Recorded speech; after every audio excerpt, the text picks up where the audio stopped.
What's going on, Jerk Faces? It's your boy, Andy, and you're watching Nocturnal Transmissions, brought to you by the Circle of Jerks podcast. It's a conversation you could be having during the day, but having at night. Yes, we're back. And this time Robert is with me. His schedule was free. Yes, I am here. Yeah, it was freed up, so he's back with us again live tonight. Welcome back, Rob. Yo. What's going on, Andy? Yeah. Personally, not a whole lot. Just, kind of enjoyed the 4th of July holiday. I was feeling particularly lazy. I know I didn't get the excerpts from Nocturnal Transmissions out, and I didn't, I didn't get the excerpts from the 4th of July special episode up, but since I figured that since I dropped it late, instead of the customary Monday, when I usually drop them, and I dropped them Thursday, I still have some time. Oh, well, yeah, I actually thought dropping the episode on 4th of July was not a bad idea. So I was kind of, I know all of our guests that were on it, they watched it, and they were pretty excited. Oh, that's good. They kept asking me, it's like, oh man, when's the episode coming out? When's it coming out? I really want to see it. It's like it's coming. Don't worry. I mean, I'll see what I can do. Maybe I'll whip Andy and see if. You got jokes. Like, no, you got jokes. Yeah, it's like it'll probably be out by 4th of July, and sure enough, it was. So far, the people I've talked to that have watched it, they've really liked it. So it's good, yeah. And it was, yeah. I'm kind of with you. Like, work was kind of crazy a little bit, just because we had a lot of people either out on vacation or they were sick, right, and so I can't come to work today. Yeah. Luis being actually one of them. Of course. But it's all good. But yeah, I was kind of lazy this weekend too. Other than the fact, I washed my car. I got a bunch of work done on my car, which is going to cost me an arm and a leg. Ugh.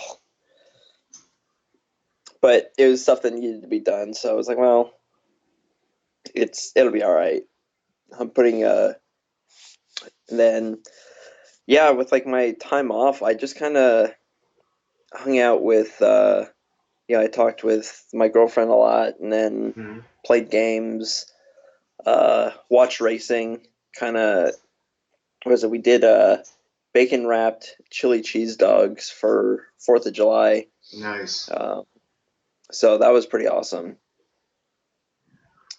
But other than that, yeah, I was really lazy too. I figured that's kind of like why you weren't talking to me a whole bunch either, just because it's like I'm tired of Robert. I'm lazy. I don't want to like deal with anything. So it's all good. Funny enough, I just kind of needed a break from the podcast stuff.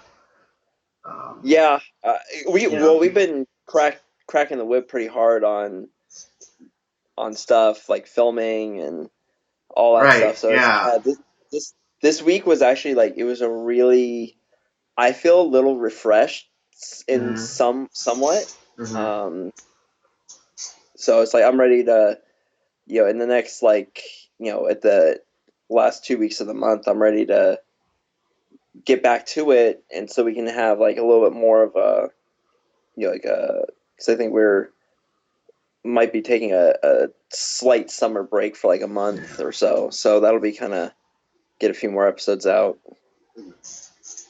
Yeah, well, I mean technically speaking, even though we do the filming, I still have to work on them, so it's not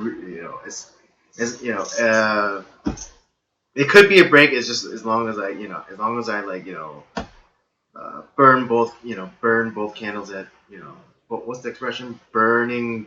Burn a candle at both ends. Yeah, burn the candle at both ends. Putting my nose to the grindstone and all those other cliches. Uh, I mean, I guess then I can have like kind of a midsummer break from podcast stuff at least. But it's just all that grinding that I'd have to do to get there. But Um, yeah, no, it was a really nice break. What else? That's yeah. I like I said, that was pretty much all I did this past week. If I wasn't working, I was kind of just doing stuff with my car or just not doing a goddamn thing. hmm. Yeah, I actually got a chance to go to the beach this past weekend with my church. Um, but wouldn't you know, the beach was overcast the whole time we were there. Oh yeah, it was. The weather has been really weird. All Yeah, I mean, I understand like at the beach, it's going to be different from where we are in the valley. Uh, but I was hoping for like the clouds to burn off a bit, but it didn't. And it was kind of a shame because the weather in the valley was actually would have been perfect for at the beach. Um, right, yeah. but sadly it didn't work out. I would have. Uh, I was contemplating going in the water, but being overcast and all, like, uh, and then and then seeing some other people who went into the water and they came back out and they're like kind of freezing their butts off a bit. I think I made the right call in not going into the water.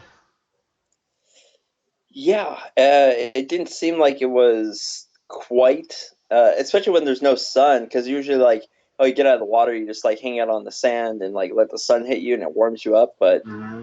when you don't have the sun, it's just like, well, this sucks. Yeah. I'm just cold. Yeah, it was really disappointing because on the way over, like going driving through the canyons, it was nice and sunny, and then as soon as like the beach was in sight, you saw clouds. It's like, and then as soon as you cross a certain threshold in onto PCH, it's like completely overcast, and you're like, oh, you're a little crestfallen. And at the beach, you can actually see the separation of clouds and mountain, and you could see the blue sky just behind those clouds.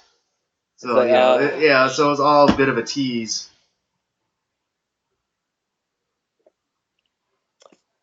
well, did you do anything like anything other special? Like, did you do that Fourth of July, or what did you do? When did you go to the No, beach? not really. I just had dinner with my sister. We made steaks. Nice. Yeah. Although, yeah, the steaks that we got, they were thinner than what I was used to, so they were a little bit overcooked. But not all that terribly. Do you I what I well I like Fourth of July just because it's probably my second favorite holiday. Hmm. Uh, I like.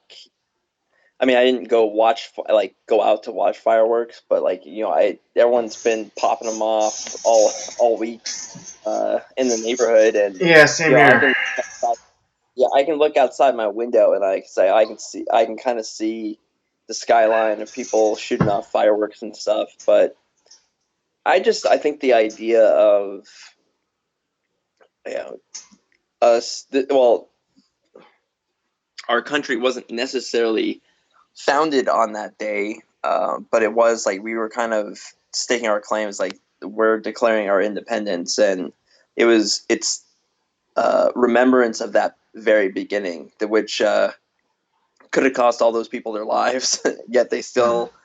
they still signed it. Yeah, absolutely.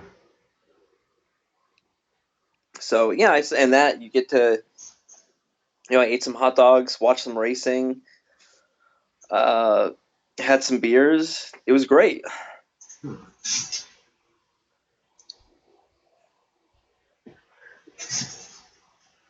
That's cool. And I was not ashamed to fly the flag.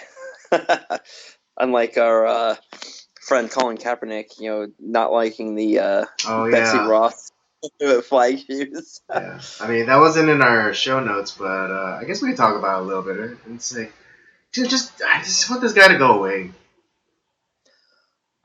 Well, here's what I think is the amazing part, right? Is Nike is paying him. They're paying him millions of dollars, Right. hundreds of millions of dollars actually, to be their spokesman. Mm-hmm. How often is it where your paid spokesman is the one that's dictating the shoe and policy? Yeah, Because the I don't know. sales and things I'll like be yeah. honest. I can't think of how many shoes that Colin Kaepernick has actually sold for them. I mean, obviously, a lot of athletes are signed with Nike, especially basketball players, what have Right. you. Uh-huh. Um, but with him, it's like I don't really know how many shoes. Like it's like I'm buying Nikes because of Colin Kaepernick. Yeah,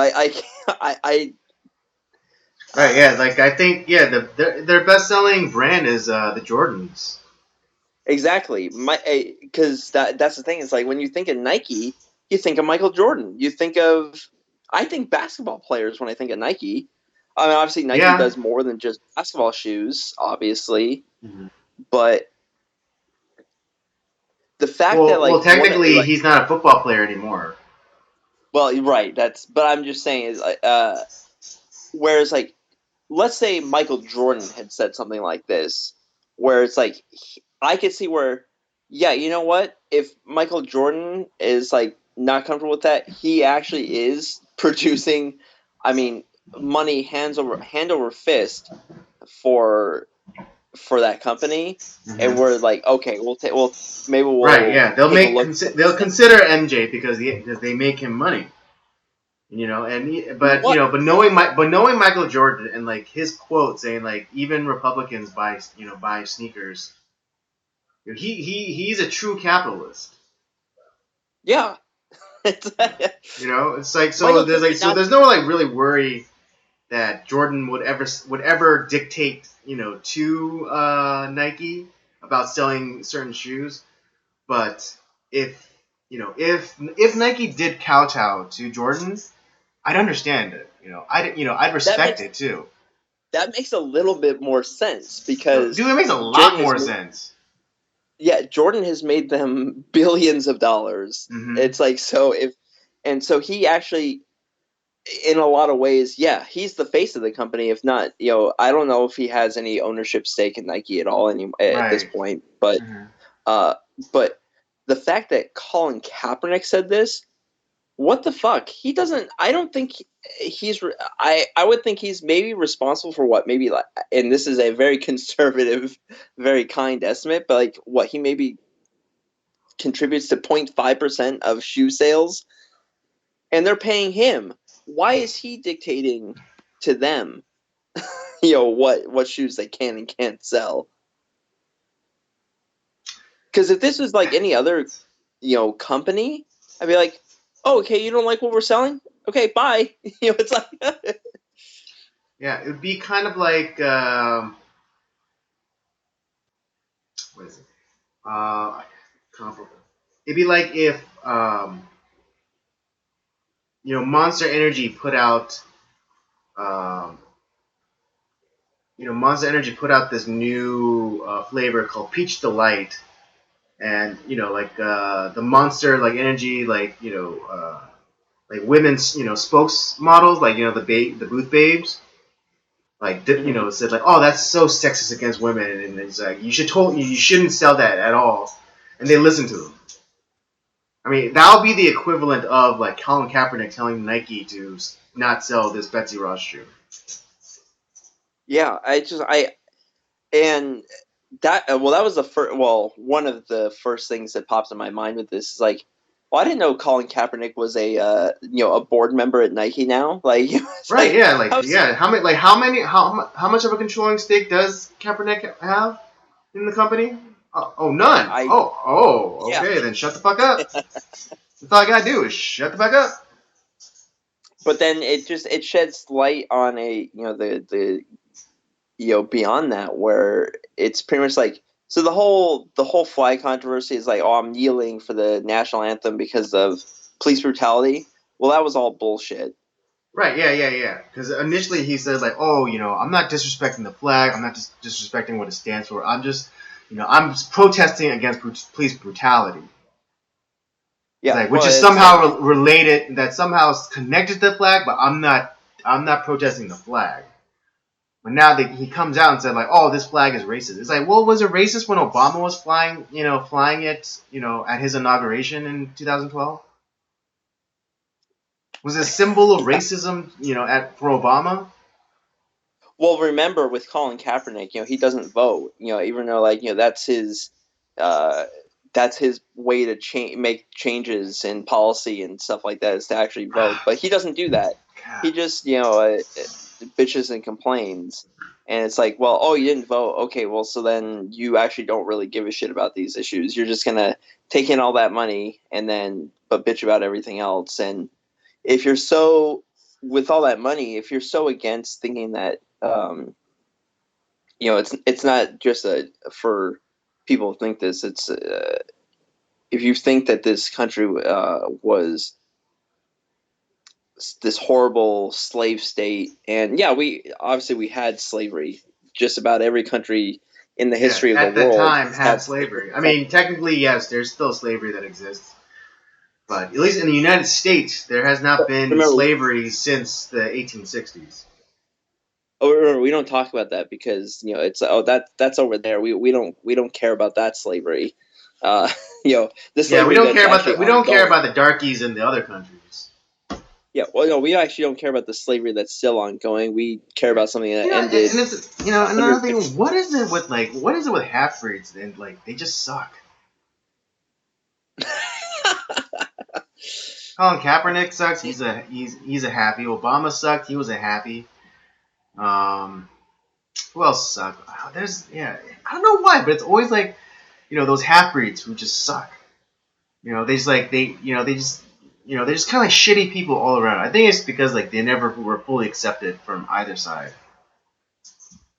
Maybe that's what it is. But here's the thing: if if your true intentions are like, you feel like morally like uncomfortable with the idea that, oh, this country was founded on all this stuff, and it's like, oh, there it is not a great country. It was founded on slavery and all this evil stuff.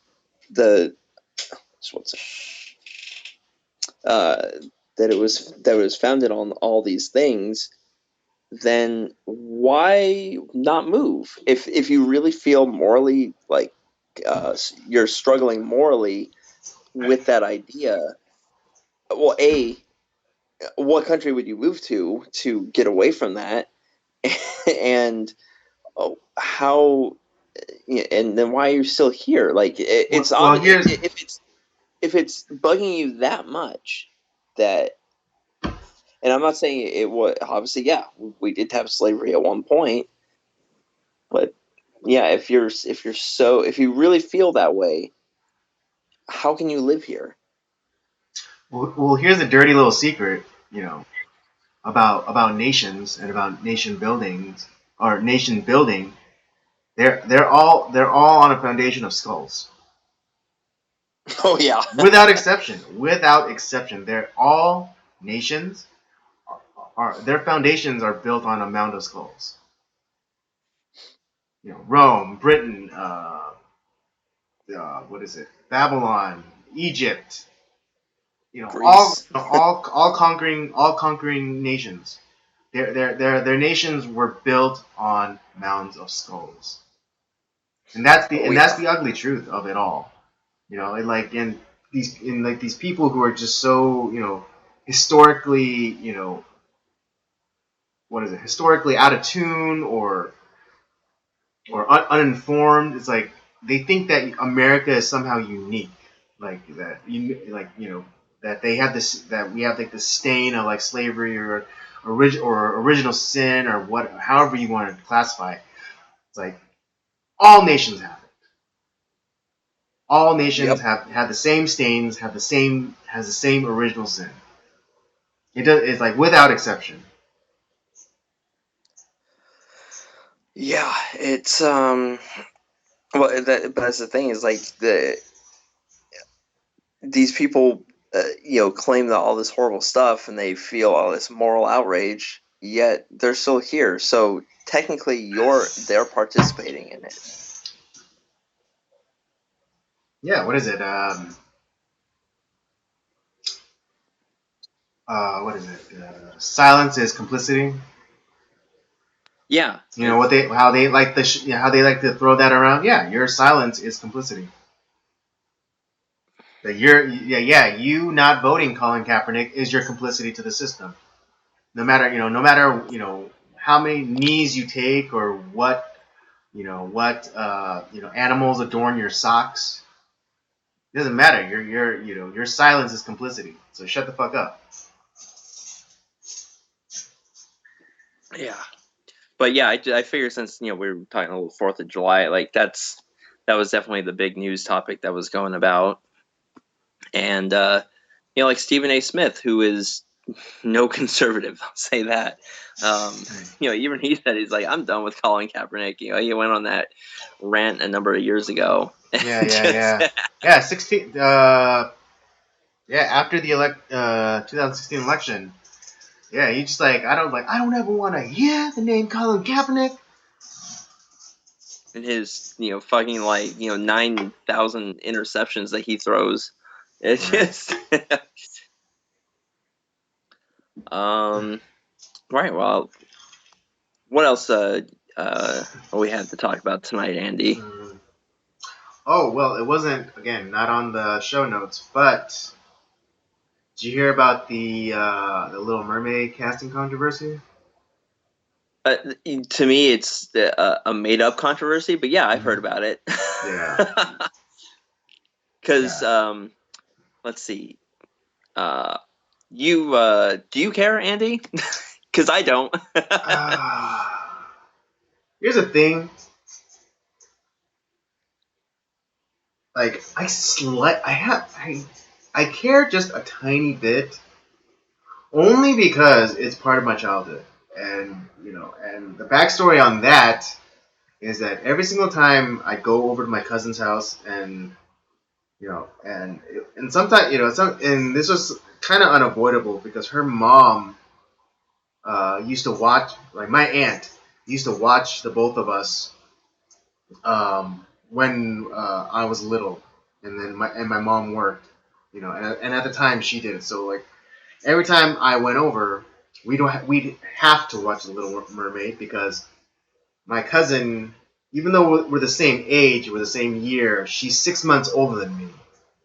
And so Okay. in Korean culture, even if you're older by a minute, you're still considered the elder, Yep. right? And so whatever they say goes. And so whenever I went over to her house, she'd always want to watch The Little Mermaid. Yeah. Well, So I mean, so it is a part of my childhood in that way, and I do enjoy the songs, you know. So in a very small way, I care, but not like. Do I really? Am I like foamy at the mouth and using the hashtag not my Ariel? No. yeah, and Um, who else foaming at but the mouth? what was that? Yeah, and who else isn't like that either? Hmm. Pretty much everyone, because Right. I can't think of I have not heard one tweet, one anything about like these raving racists who are so invested that are also huge Disney fans that are so up in arms over Ariel being black now. Hmm. Yeah, this is why I said it's a made up controversy. All the it's complete horseshit. It doesn't exist. Right. Yeah. And what was it? I want to cite two YouTubers, um, black YouTubers. One being Young Ripa 59 or I forget, but Young Ripa, and he's a commentator. He's not on the right. He considers himself like center left, and he doesn't like Trump and what have you. But he hates the idea of tokenizing. And Yeah. he always goes off on the tokenization of characters, like most recently in Spider-Man, where they in all but name you know changed Mary Jane into a black girl. They don't call her Mary Jane, they just say MJ, but we all know that that just means Mary Jane. Yeah. And she doesn't really even act like MJ. That's the other thing that And pisses me off. exactly, I mean, you could say that, oh, it's an updated kind of, it's a different kind of sass, but it's like it's not the sass that MJ is. She's confident, and she, as much crap that slinged at her, she can throw it, back at you just as hard. Right, yeah, it's kind of like this. Whereas the current MJ, and I haven't seen the recent one, but I'm going based off the first Spider-Man film, where it's like Yeah, she's more of like this weird emo chick that like is kind of a bitchy. yeah, It's that's like what. Yeah, she's. that's. I mean, I don't care what like her skin color is like, but you completely changed MJ's personality. That bothers me because then that Mhm. changes the character, and I don't like the direction that the character is going. Like I said, it doesn't matter the skin color, but when you're changing the essence of the character, you've lost me. That was one of the few low points that I had with the current Spider-Man. Mhm. Right. I mean, completely divorced of the source material. I think Zendaya, or I forget how to pronounce her name, but the Then yeah, actress who Zendaya. plays her, I thought she did a perfectly serviceable job. If it was any other character, and again, I get it. They're not calling her Mary Jane Watson. They're just calling her MJ. But again, that is the those are the initials of the character, and that she does frequently go by in the comic books. Yeah, she's So not a bad actress. yeah, It's not. It's so for all intents and purposes, that is Mary Jane Watson. This is like the Marvel version of the MCU version of Mary Jane Watson. that's where it's like I almost wonder if like if I wouldn't be as bothered if she wasn't the embodiment. She wasn't supposed to be the embodiment of Mary Jane Watson. If she was Right. just some completely different character that Peter Parker was interested in or was Mm-hmm. friends with, cool, great. Right. Yeah. It's If they made her a completely original character for the MCU, fine. Let her be that bitchy weirdo chick that Peter likes inexplicably has feelings for. Um, I'd be totally fine with that. yeah, I mean, yeah, if she was a wholly original character created for the MCU, okay, no problems here, no skin off my nose. But you're doing the fucking sneaky thing by calling her MJ when you know that all comic book readers and all comic book appreciators know that that's the moniker that she goes by that Mary Jane Watson goes by in the comic books. Yeah, and and I think we talked about this a number of episodes ago on the actual podcast, and when we were talking about um, Crazy Rich Asians and this whole Mm-hmm. idea that, oh well, if I can see it on the screen, then I can be it. It's like, yeah, that's horseshit. Like so pretty much like you feel like you're useless, but if you see someone that's exactly like you on screen, then it's like, oh, I can be that too. It's like that's absolutely ridiculous. Um, because who's on screen that looks like me? Pretty much no one. No one. I mean, there's characters that I personality wise, I click with, Right. but I mean, yeah, because like let's be honest, they're splitting the proverbial hairs here, you know, because it can't just be a black person. It has to be a black person from this specific, life experience from this.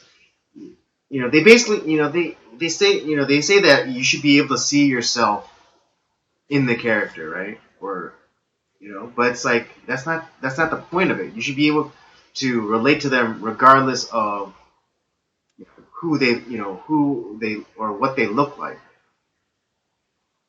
yeah, It's not it's like this. Is like you can only relate to them if they look like you, if they are from the same neighborhood as you, same, who has the same similar life experience as you. That's the only way that you can relate to, that relate to a character that way. It's like no, it's like you should be able to see yourself in that character because you are empathizing with or empathizing, yeah, you're empathizing with that character and what they are going through, and you are somehow able to relate to it. yeah, right. It's I mean, hell, uh, we talked about this too with Eric when we did the review of Burning. That's a Korean film. No one on there looks like me, but I Mm-hmm. fucking like had the reaction that I was there with the main character.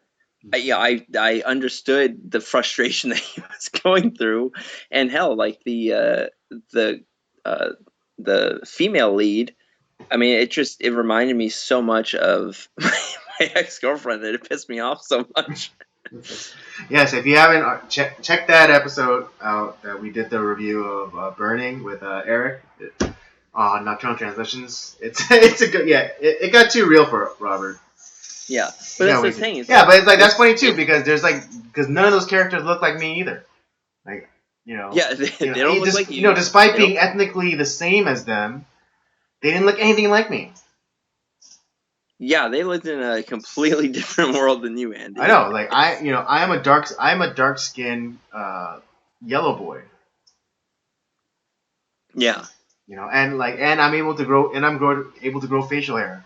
I mean, better than which Stephen don't. Yoon's character. Yeah, like because I don't know if the main actor could have grown that facial hair. Yeah, exactly. See, so it's like, and then and on top of that, I'm a cripple. Yeah, So when, and, so you know, so and when, that's yeah, so when am I, when's my representation coming in? remember you were supposed to be aborted, so never. True, I know. I should have been aborted. But that's the thing. It's like, and the other thing that to me is a problem is the fact that Disney is like they have no more new ideas for one. It's like, okay, if you want to make another Disney film that's not The Little Mermaid, but maybe has mermaids in it or whatever, maybe it's a different story. Yeah, Go for it. create an original character. I don't care. Just don't call it Little Mermaid, and use the same everything else. Well, and that's And the that same goes thing to with the the second YouTuber that I saw a video of him commenting about. He did it. He did more of a skit format where he was like kind of doing he was doing both sides of the argument. What was it? Long Beach Griffey, I believe it was. I shared it on my Facebook. But yeah, they're basically, they're kind of almost doing like a writer's room. He does like a writer's room thing where he plays like both sides. He plays the guy that brings up the idea of doing a live action Little Mermaid, and it's like, oh, but she's black. And then he kind of plays into it. It's like, oh yeah, then let's do a live action Snow White, but with a black chick, and let's call it Black Ice. It's like, oh, let's do a Sleeping Beauty. Let's do a Sleeping Beauty, but make her Mexican. It's like, yeah, and that way she could sleep through her deportation. oh, Yeah, that's it's just I did like, that. it just kind of goes off on these ridiculous kind of like reimaginings, and then he finally gets to Right. the point where it's like, it's like, it's like why not create, yeah, like the same things that we just brought up. It's like, why don't you create an entirely new character? Um, stop tokenizing, establish, white characters. Right. Um, And like I said, because and it's even basically like sloppy seconds. It's sloppy seconds. It's like, oh, here, black people, take this character that no one really cares about. it's yours now. It's like, it's yours now. So yeah, we're kind of rough with it, but just slap some duct tape on it, and it's fine. It's the whole same thing with like, oh, it's like, well, we need a female James Bond. It's like, okay, well, make your own It's like, movie. oh It's yeah, like, don't don't take James Bond. over, don't take over James Bond like by making him a woman. It's like just create a female spy who kicks ass and is stylish and sophisticated like James Bond. Yeah, well, it's like, well, I'll give an example of one that's kind of in that sort of like mystery kind of kind of solving grabbing clues and trying catching a bad guy is like I've been watching Jessica Jones on Netflix, and that was a original character that was created by Marvel. It's fucking great, and it's like the character is supposed to be a woman, and well, I mean, she's has superpowers, yeah, but she's also like kind of that maybe not the sleek and suave, 007, but it's fucking awesome. Yeah, I mean, It's, yeah, it's like yeah. I mean, given that Jessica Jones is kind of a damaged character, kind of world weary, um, but she's a great character. She's very compelling. And she has a past, and there's also trauma. Because she was basically turned. She was made into a sex slave. Um, yeah, because she was in this thrall of this twisted man. Kilgrave, yeah. Completely engaging character. It was completely awesome. But right, she wasn't like created. It's like it wasn't like Jim Jones, and then they created like oh well now we're gonna make it Jessica Jones and give it's like we're gonna bastardize an original character and just like we'll give it to the women now. It's fine. It's like no, it's It's like funny it was because the show It's Always Sunny in Philadelphia. They actually tackled this thing when when they did the Wade Boggs challenge. yeah. That's right. I forgot about that. Yeah, but then like in a really recent season, they do like Dee decides that she wants to do the Wade Boggs challenge, but with all females. And they just Oh, and they tackle all of the criticisms and he was like it's like yeah, it's like we're gonna do the Wade Boggs challenge but with women. It's like, well, isn't that kind of like lazy? That's lame. It's like we're just doing what the guys are doing. It's like, no, but it'd be different yeah. because it'll be different because we're women. It's like, but we're doing the exact same thing. It's like, yeah, as women. Oh, yeah. That's exactly right. It's right on point. You're not going to new territory. You're pretty much saying that like, well, we can't beat the men, so we'll just take what the men have. Mm-hmm. Like, why don't you just create your own cool character? Because, like I said, Jessica Jones, female character, fucking awesome. And well, especially I forget the name of the girl who actually plays her. She is, I think she's a brilliant actress. To be Oh honest, I yeah, think she's Kristen great. Ritter. Yeah, Kristen, that's right. Yeah, she's great. Yeah, for those of you who don't watch Jessica Jones, Jesse Pinkman's girlfriend. Yeah, that's where I remember seeing her from. Exactly.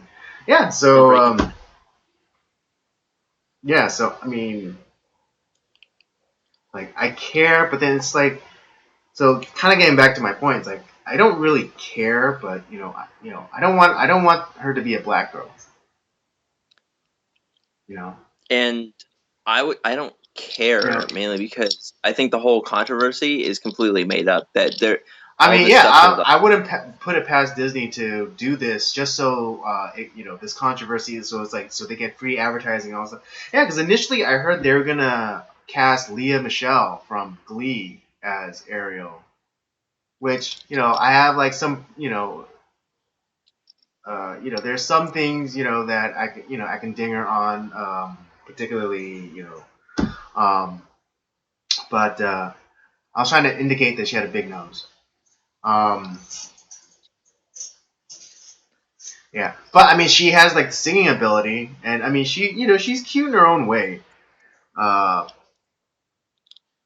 but like imagine if they did this to any other kind of character. I mean, what is it? They just recently dropped the Mulan live action Mulan trailer or a teaser Yeah, trailer, I saw that. and yeah, they kept to the Chinese history of the story. They didn't do some stupid stunt casting where they they casted like an Indian chick or whatever. Right. Yeah, and I was like, but why is it only with like even in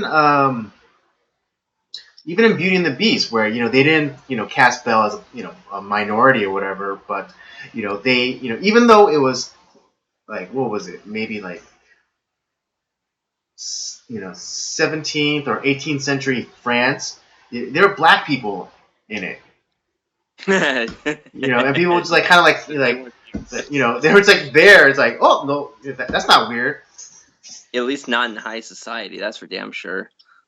right? But like if they're like trying to be like uh, somewhat accurate to the time period, then like there probably shouldn't have been like as many black people as there were. Yeah, it's like I said, it is fiction, so it's like whatever, that's Right? fine. Yeah. Like I like take some license. I get it, but Here, imagine if here's they the decided to adapt some like African folktale and they they didn't cast a black person in it, like one black person in it.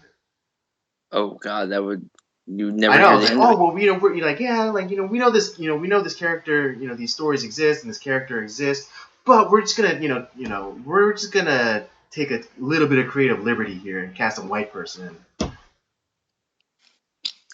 Yeah, Like, and imagine doing that, Disney. Imagine doing that.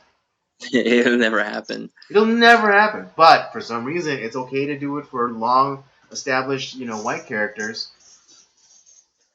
And I've like I've said in the past,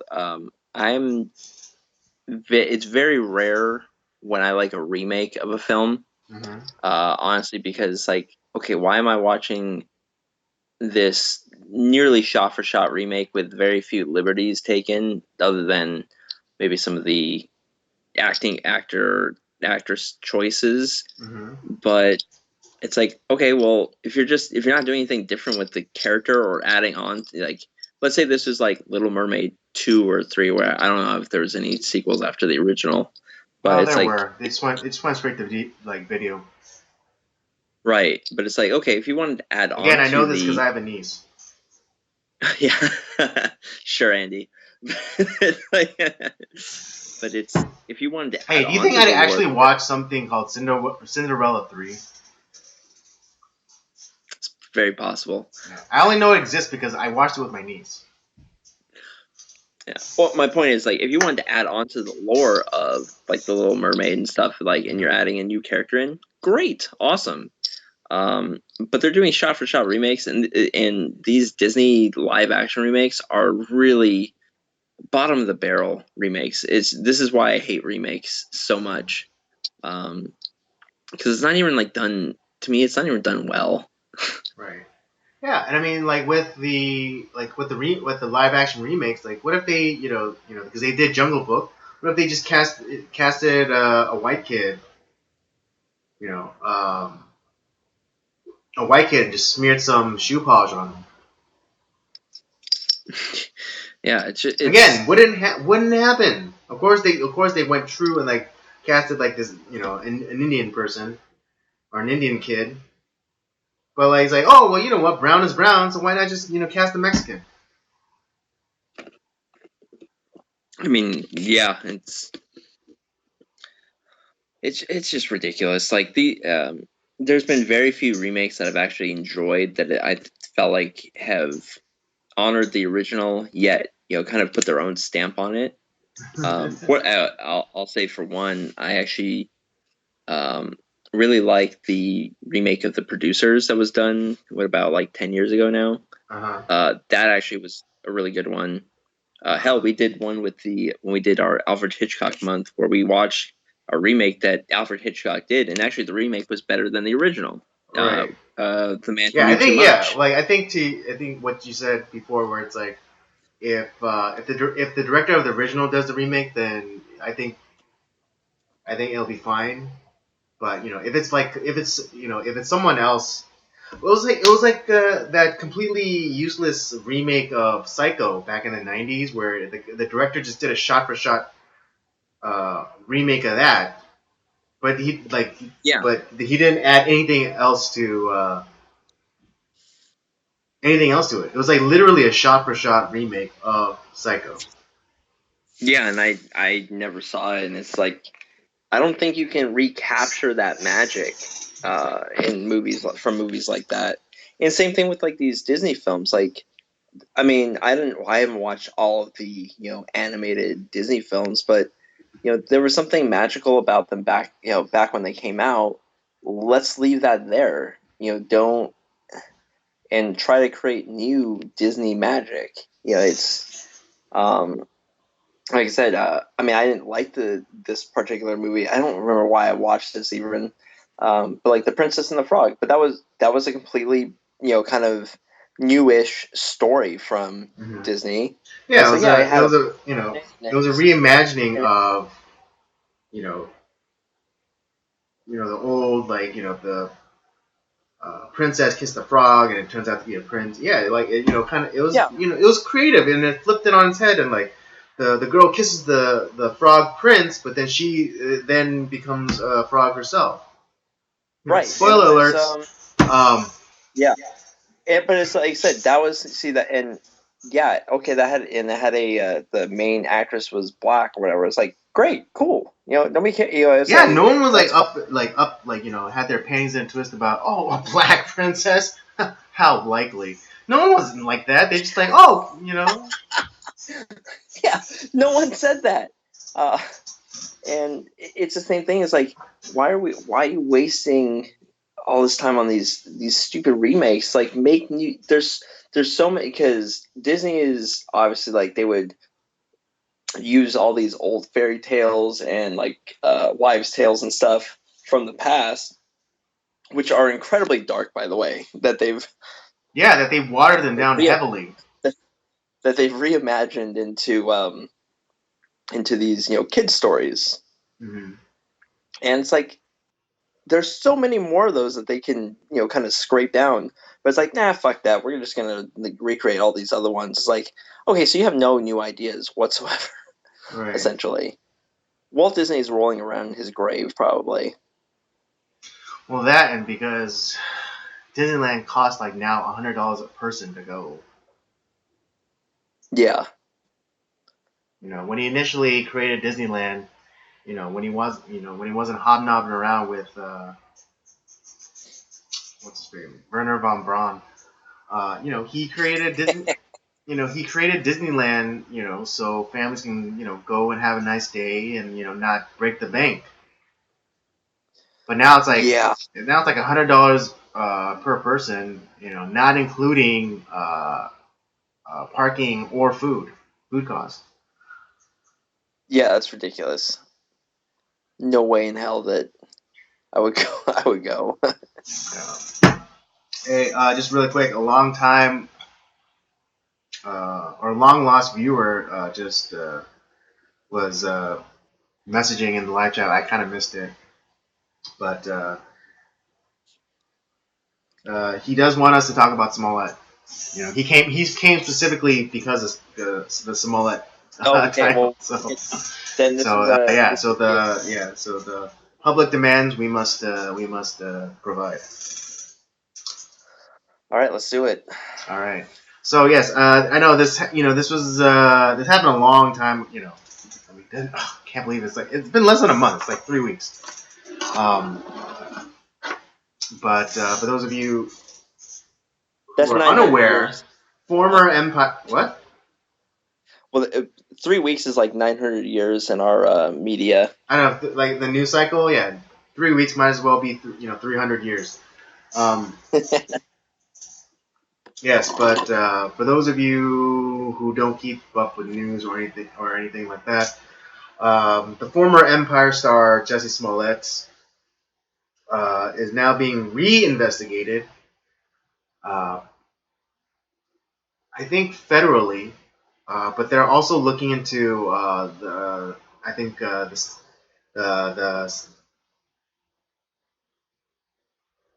the city the city charges made from like by the city of Chicago. Um, was that correct? Right. Yeah. Well, I think they also like unsealed the. I think they unsealed like the file, right?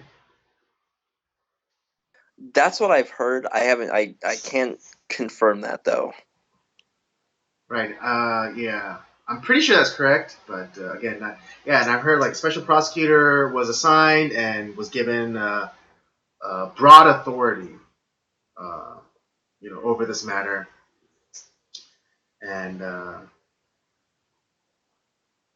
and I think a prosecution is likely to occur. Oh, I certainly hope so. Yeah. But more interestingly is that body cam footage up from that night from the police officers that went to go, interview him came out, and it's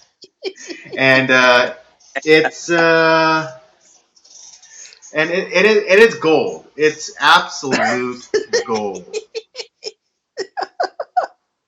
Oh, it's so Um, funny. because if you I've haven't probably seen watched it, it like a like hundred times. he answers the door with the noose. I shouldn't even call it a noose. Let's just say string because that's what it was. With the string like around his neck still. First of all, that's not how you tie a noose. I mean, it's like a slip I'll, knot I'll, almost. I'll defer to the sailor. That's a slip knot. That was not a noose. It was just like very, very thin nylon rope. Yeah, what was it like? What is it? The string or whatever you use to line dry clothing, right? It was a little bit thicker than that, but yeah, it's kind of like it's like this kind of that smooth, thin polyester rope. It's a Mm-hmm. little bit slippery, and Mm. well, a slip knot, yeah, you could you can choke somebody with that, but yeah, that's kind of, but it's not like like the hangman's, like Right, knot. right. It wasn't. Yeah, it wasn't like the lynching noose. It was more. Yeah, No, like Robert said, it was more of like like a slip knot, kind of like a lasso. yeah, yeah, pretty much like that. Yeah, and it's like he answers the door like still wearing that gay ass poncho that he was wearing, and then like also this like little tiny string, and like the cop the cop that is like, hey, you want to take that off, and then he Oh answers man, like he's like, yeah, I just want you to see it. It's like, I mean, are you kidding? and then he asked them to turn off the body cams. Yeah, well, no, like they even like they does he request it or do they offer? I think he I think he requested it though. Okay. That part was a little bit like I think like because I couldn't quite hear the audio all Mm-hmm. that great. I think that's kind of what happened. But he's like, well, because that part is a little bit weird. But either way, it's kind of Yeah, still it's a still little. a little off. Still a little off. Uh, Convict 22 says, "I think he's a douche. Hope they nail his ass for that dumb shit. That was a really shitty thing he did. No objections from us." Yeah, but the hilarious. It's like it would have been even better had he been eating that damn Subway sandwich. Oh, yeah. He entered the door with a mouthful of Subway sandwich. That'd been perfect.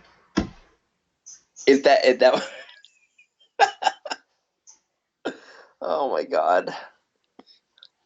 And the thing is, like, the other thing I was talking to you about this before we started. It's like the rope that was used. I mean, that was these roaming races that apparently are hanging out in Chicago in the middle of the winter. Yeah, in a polar You know, vortex, you dumb fuck. it's like you really think that like they would have like this nice rope. It's like that outside of like it having a price tag, still attached to it. I mean, that was like the nicest, cleanest rope I've ever seen. Right? Yeah. Yeah. You had made a joke about how like the tag was still practically attached. It's like yeah, like So they got like the smoothest, softest rope possible because they were afraid of they're concerned about giving the guy rope burn or whatever. right, and it's not like it's a different color. It's white, so it's no discoloration whatsoever. Yeah, uh, Wait, was it like pure white? So like it like looked even pure though white. like the supposed bleach was thrown on him. Again, I want to see the clothes that were messed up by that bleach. I didn't see it, Yeah, I didn't see it either. I want to see it. I want to see it, but still haven't seen it. but with as much time and resources that this guy has wasted Mm-hmm. for this stupid stunt, um, for I don't know what his other than like trying to get a pay raise from Fox. I can't. This guy's got to go away. Yeah, here's the other messed up thing is, they pretty much canceled the show because of this bug. Yeah. So um, not only did he not get his raise and stay on the show, he cost how many people their jobs? Yeah, and we're not just talking about the actors. We're talking about like the lighting people, the makeup people, the craft services guy, the truck drivers, the sound guys, the editors, the music composers, on and on and on, the line producers, on and on and on and on and on. All those people who were previously employed are now jobless. Yeah, and that's like it's not just the actors, which it's because they're going to be fine, but the fact that like all these people that do work hard on these shows, and it's like they'll probably find something else, but who knows? You don't know. And it's like that was the way for them to take care of their family, do all that Mm-hmm. stuff, um, and that got all taken away because of this stupid stunt. Mm-hmm. What a fucking douche.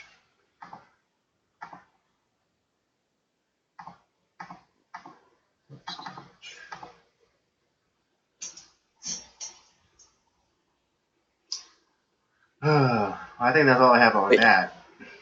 Do you have anything but it's else like, then?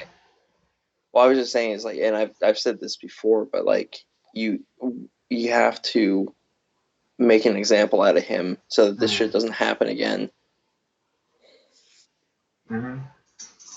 It doesn't matter if like you're white, black, gay, straight. It's like you can't do this stuff. You can't Mm-hmm. make a mockery of the police department and the law. And Yeah, I that's mean, it's one that's thing, like, if, it's Robert Downey Jr. and he's, like, done, like, a whole bunch of smack, and then crash his car, that'd be one thing. But, this guy said that, like, people were trying to, people tried to kill him, like, a specific group of people that if it was somehow turned and a white person said like, oh, all these black guys trying were trying to kill me, like no one would have said anything, like and the a thing that file would not have been written up about this incident, and right. we never hear about it. The one thing that like I wonder about too is like, okay, let's say there was let's say they supposedly found, these two phantom white people that don't exist, and like, or they found just two people that were kind of sort of near the area that maybe have a checkered past, and they were arrested for this crime.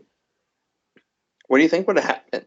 Was he just going to let them go to the fact that, like, I think he would have let those guys go to jail for this crime that, like, they didn't do. Hmm. That's insane. Yeah, terrible. Piece of shit. Yeah, and it's like he would have slept peacefully. I think the whole time too.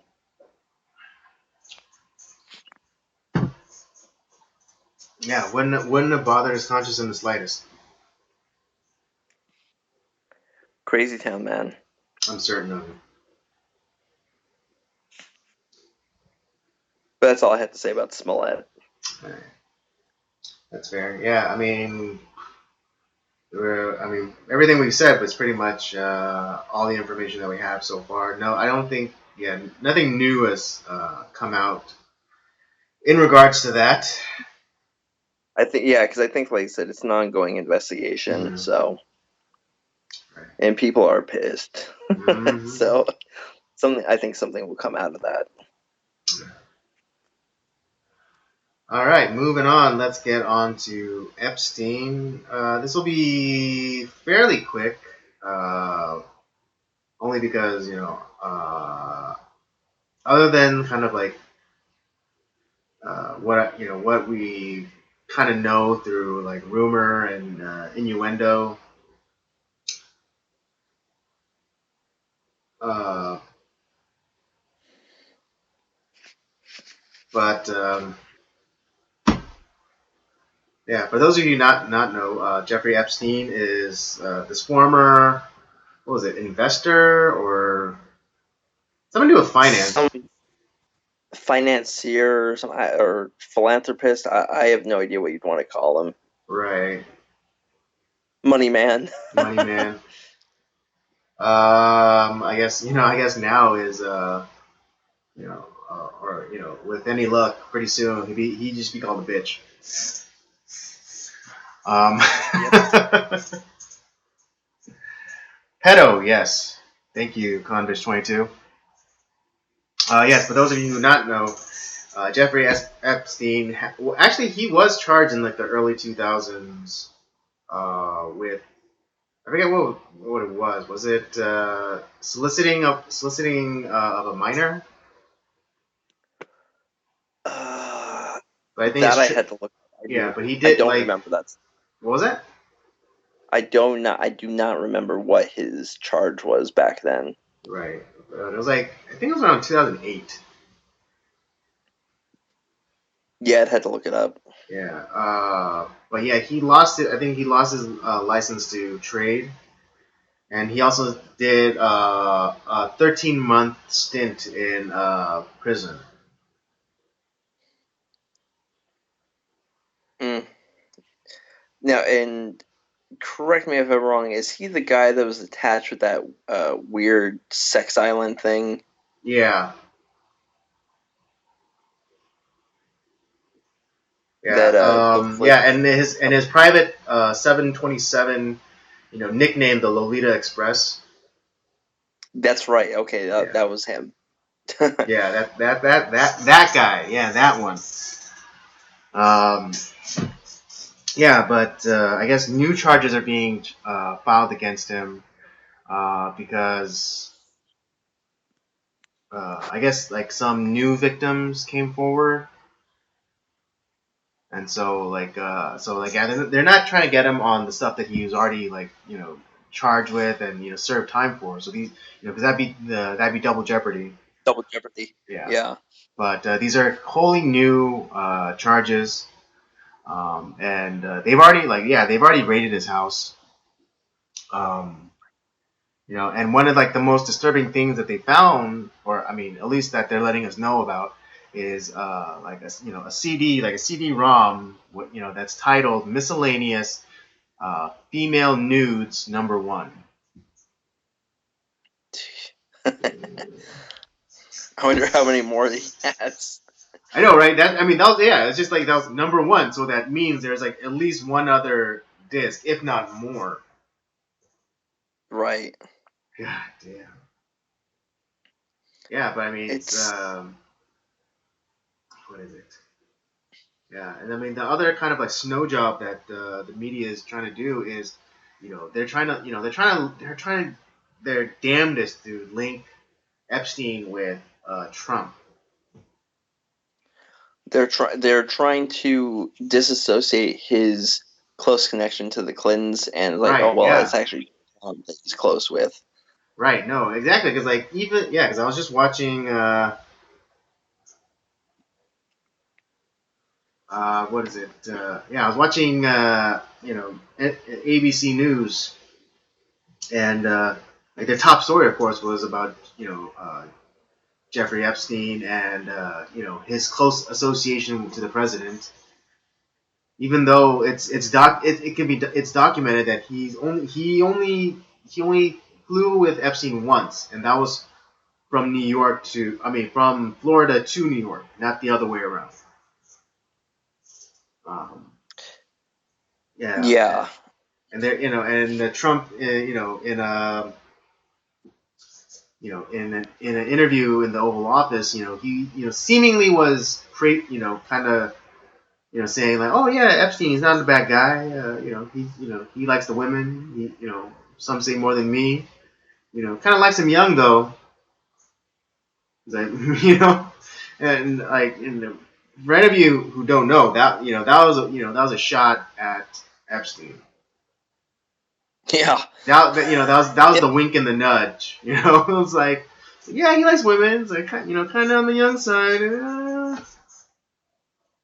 yeah, it's like yeah, kind of instead of just saying he's like, yeah, he's a fucking sicko. Yeah, it's like it's more of he called him a sicko in kind of a nice way. Yeah, kind of, yeah. Um, yeah, but even on like his Wikipedia page, previously, it linked, Epstein, to Bill Clinton and how, he, Clinton's been on the Lolita Express like at least 5 times that we are certain that, certain of. Right.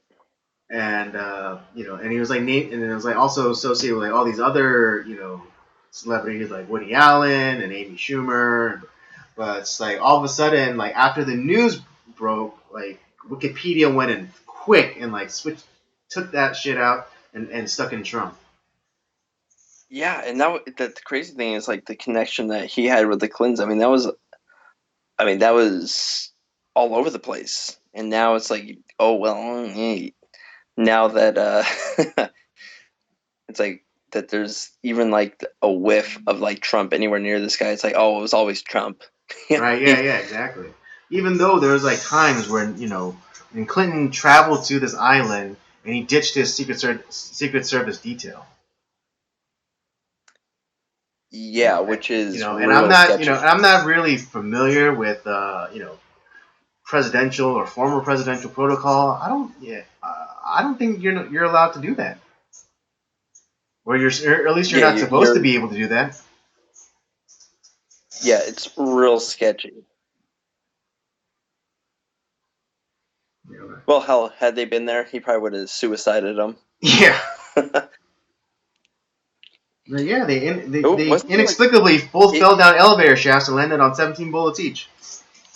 Yeah, well, it's like what I think like in some of in that Clinton kill list, weren't there was a couple of Secret Service agents, weren't there?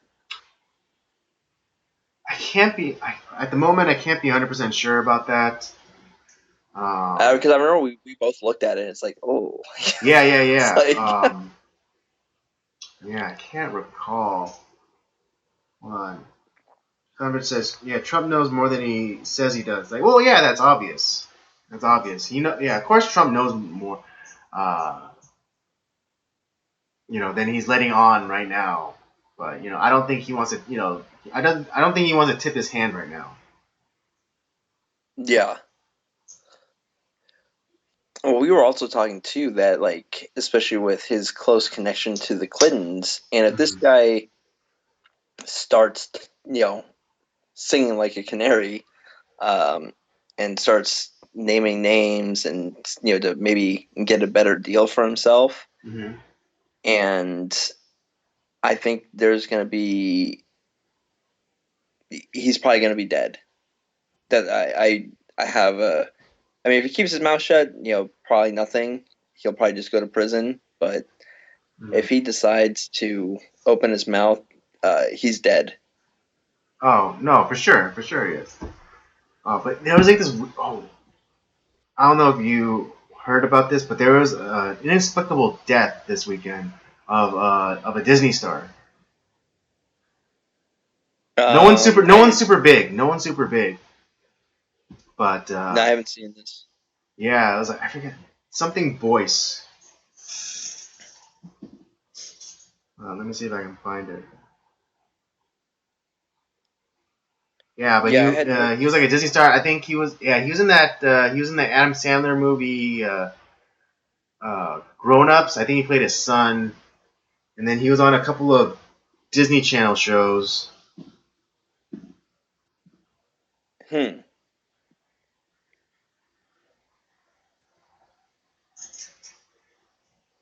Yeah, Cameron Boyce. Um, I'm drawing a blank on like what he looks like. I know because I've seen Grown Ups, so I'd had to yeah, he had to played look up. like I think the youngest son, the middle child, but the youngest son. Kind of kind of curly hair. Yeah, it doesn't matter. But he inexplicably dies the same weekend that the Epstein story breaks, and and we all kind of, and if you're inclined to believe like the kind of the seedy underbelly of kind of the entertainment industry, particularly of Disney, then it might have been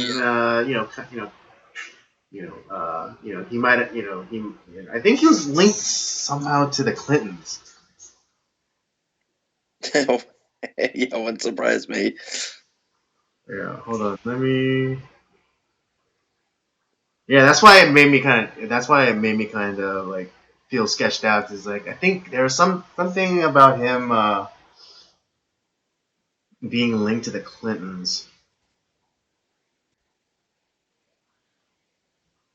Let me see.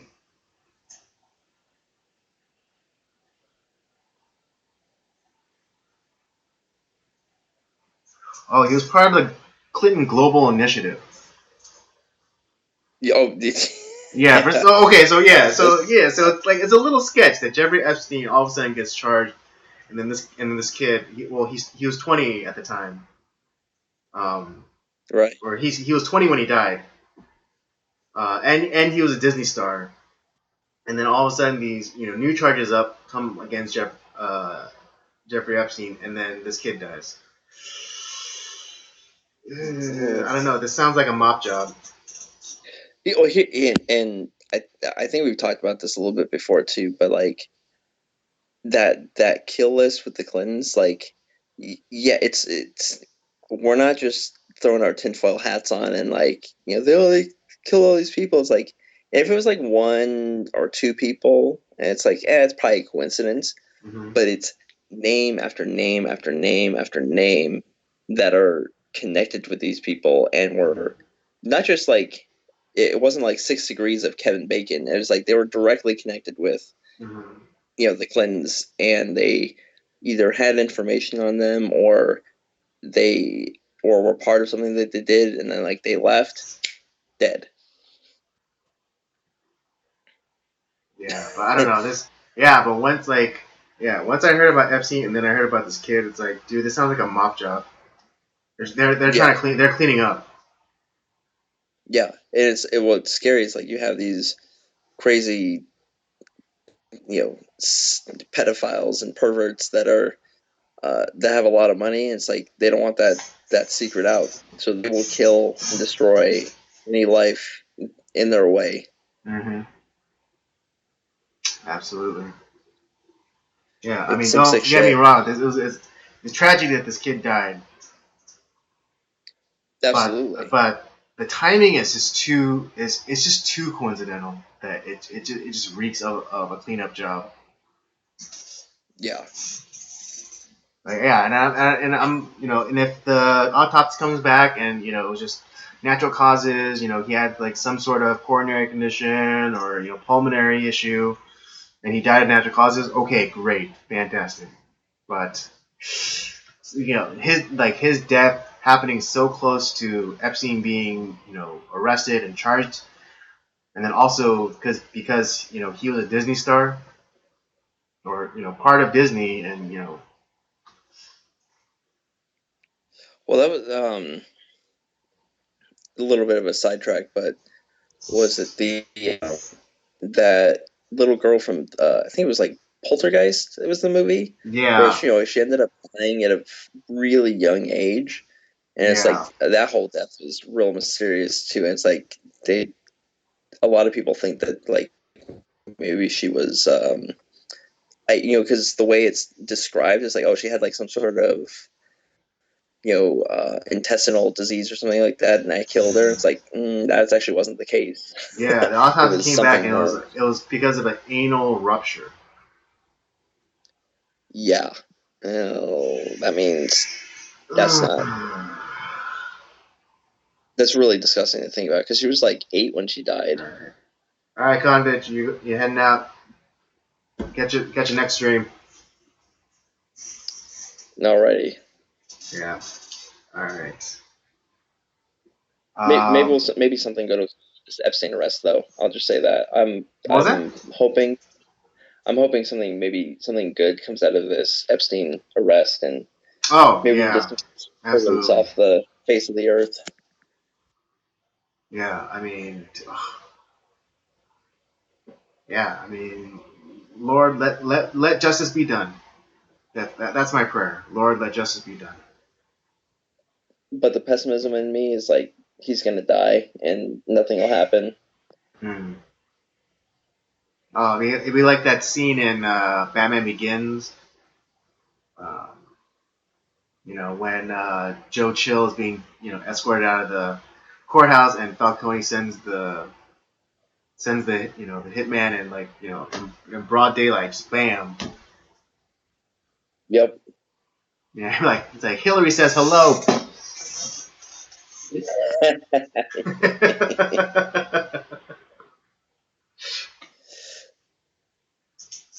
But yeah. Oh, Oh god, it's just well, at least we got one monster off the streets. Hopefully, what was that? for a while. Hopefully we have at least this one monster off the streets for a little while. Yeah, I mean,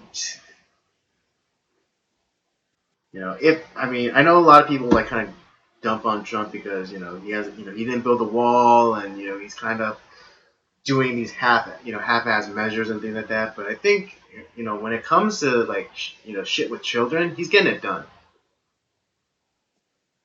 Definitely, yeah. Yeah, I mean, like you had like those 400 arrests in LA, linked to like the human trafficking ring. You have that ICE raid up in like Oakland, that revealed a human trafficking ring up there.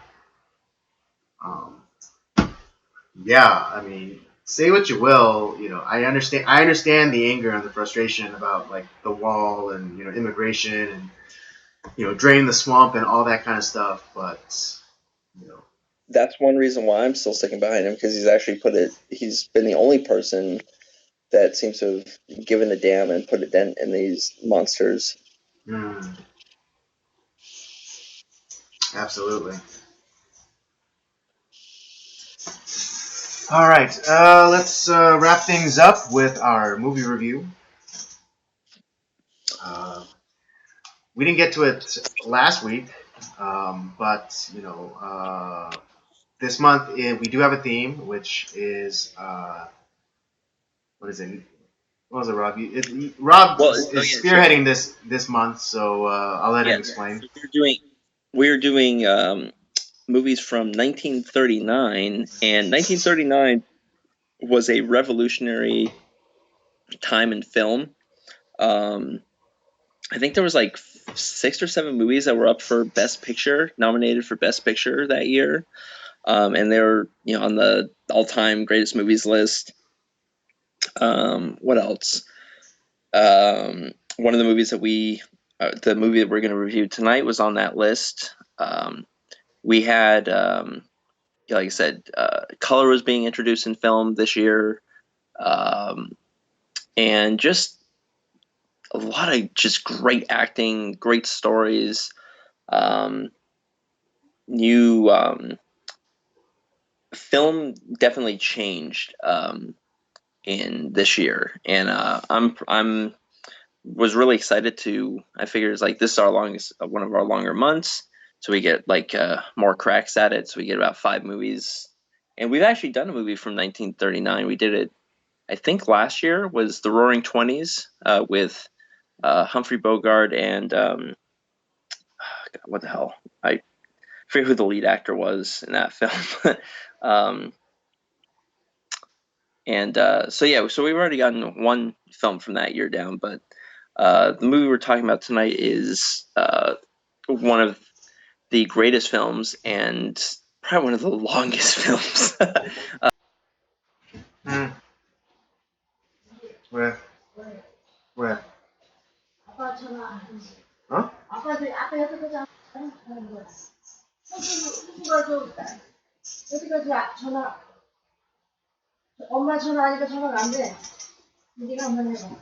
Just keep going.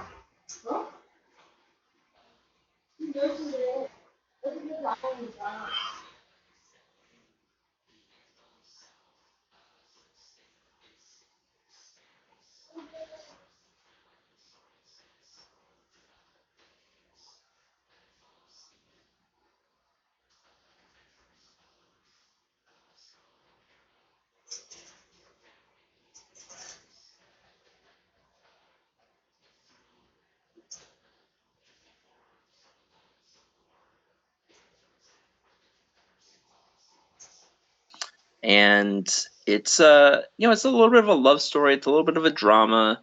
It's got a little bit of everything. It's a lot of great acting, and it's you could almost honestly.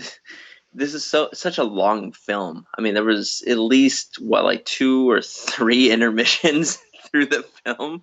Um, I don't recall that many. I remember there being one intermission, and that was like kind of more or less in the middle. Because again, it was like like 2 hours.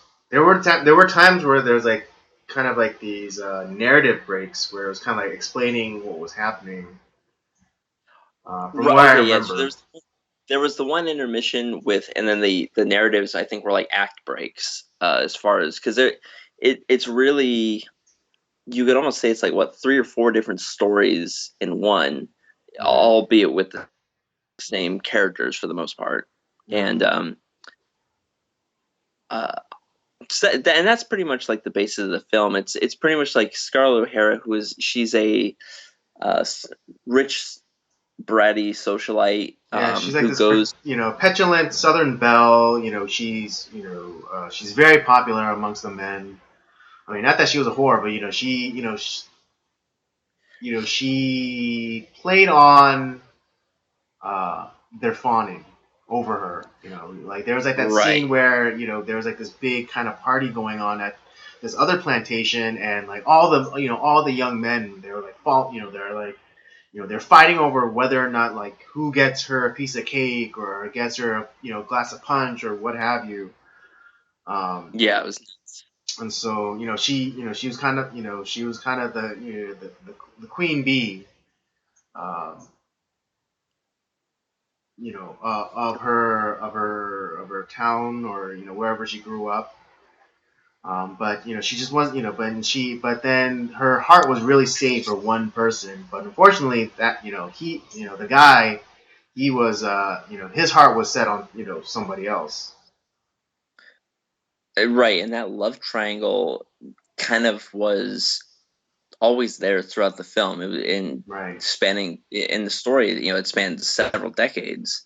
Right. But yeah, she's just that Southern belle that has everything, and after the war has nothing, and she Hmm. essentially rebuilds herself and has she comes back to wealth, and it's Right. Through less than, let's say, less than noble.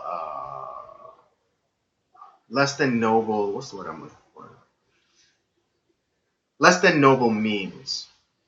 yeah, Because if you know nothing about this movie, then you should know about that one scene where it's like it's just about, I think it's dawn's about to break, or it's about sunset, and Scarlett like pulls out like a carrot or a turnip out of the ground, and like she takes a bite of it, and it's like so bitter, and she's like, oh, I swear that I'll never go hungry again, whatever it takes, whatever, by any means, I'll never want for nothing. And there's like, yeah. They like, paired. and it's a shot of like her on a hill, and it's like, it's like she's silhouetted, and like with her fist, defiantly in the air, clutching that turnip, promising Overlooking herself that her, she'll never ever go hungry again. right, overlooking her land, which is Yeah, named Hera. her barren, desolate land, the land that was destroyed by the war. And admittedly, she starts off pretty well, because she starts replanting the crop on her land, and because she's dirt poor now, and she has to do everything herself, and like her younger sisters are with her, and they're kind of still kind of bratty, but she kind of like kind of takes the reins, and it's like her father even comes to her and is like, hey, why don't you ease up on your sisters, they're doing their best, and she kind of rightly says like, hey, I'm not asking them to do anything that I'm not doing myself, so they can learn to suck it up and get with it. Yeah, and so I mean that's kind of the gist of like the main story plot. So Hmm. and so I figured we can give our thoughts. I there's a lot to unpack with this film.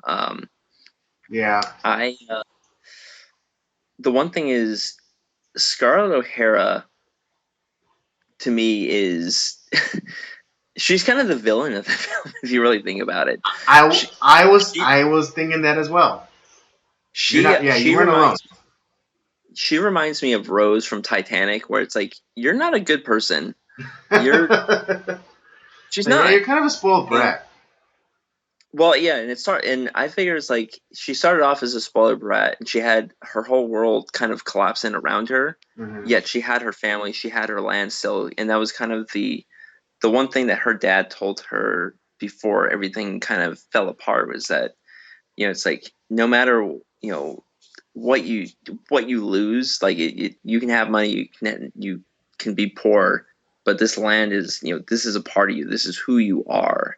Hmm. And after she lost everything, that was really it was that land. The house was still there, the land was still there, and she kind of she realized that she needed to take over and like kind of care for her family. And I thought, Hmm. oh Yeah, because her great, this mother is kind of died, like and like her father, he was kind of going senile, or yeah, some and form of sundowning.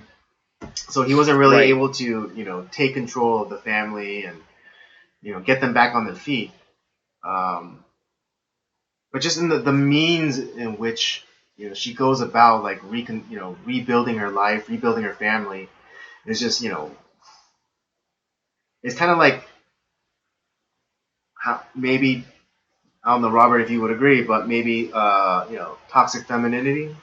She kind of uses her her feminine charms and wiles to advance herself, but not in like the most noblest of ways.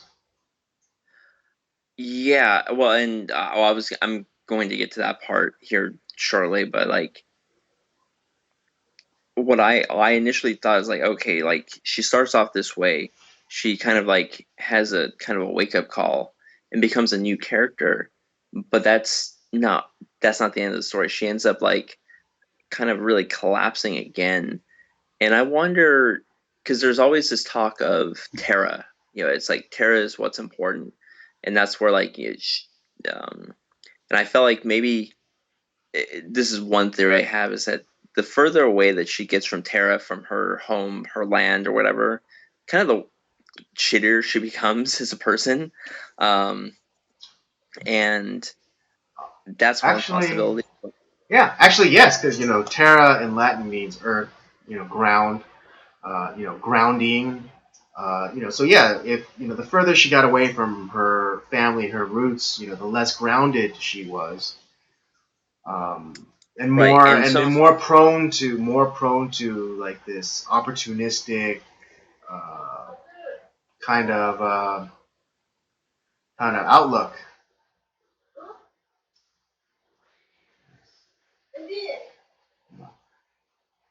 Don't react, just keep going.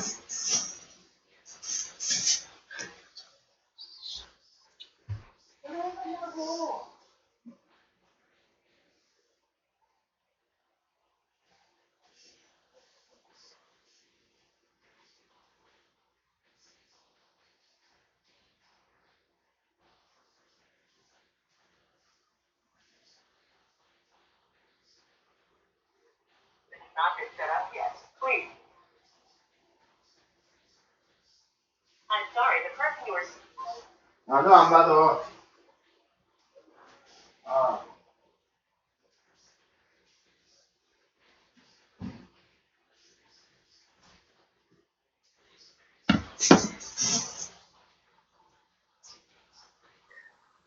so her second marriage was essentially that, Right, right, and yeah.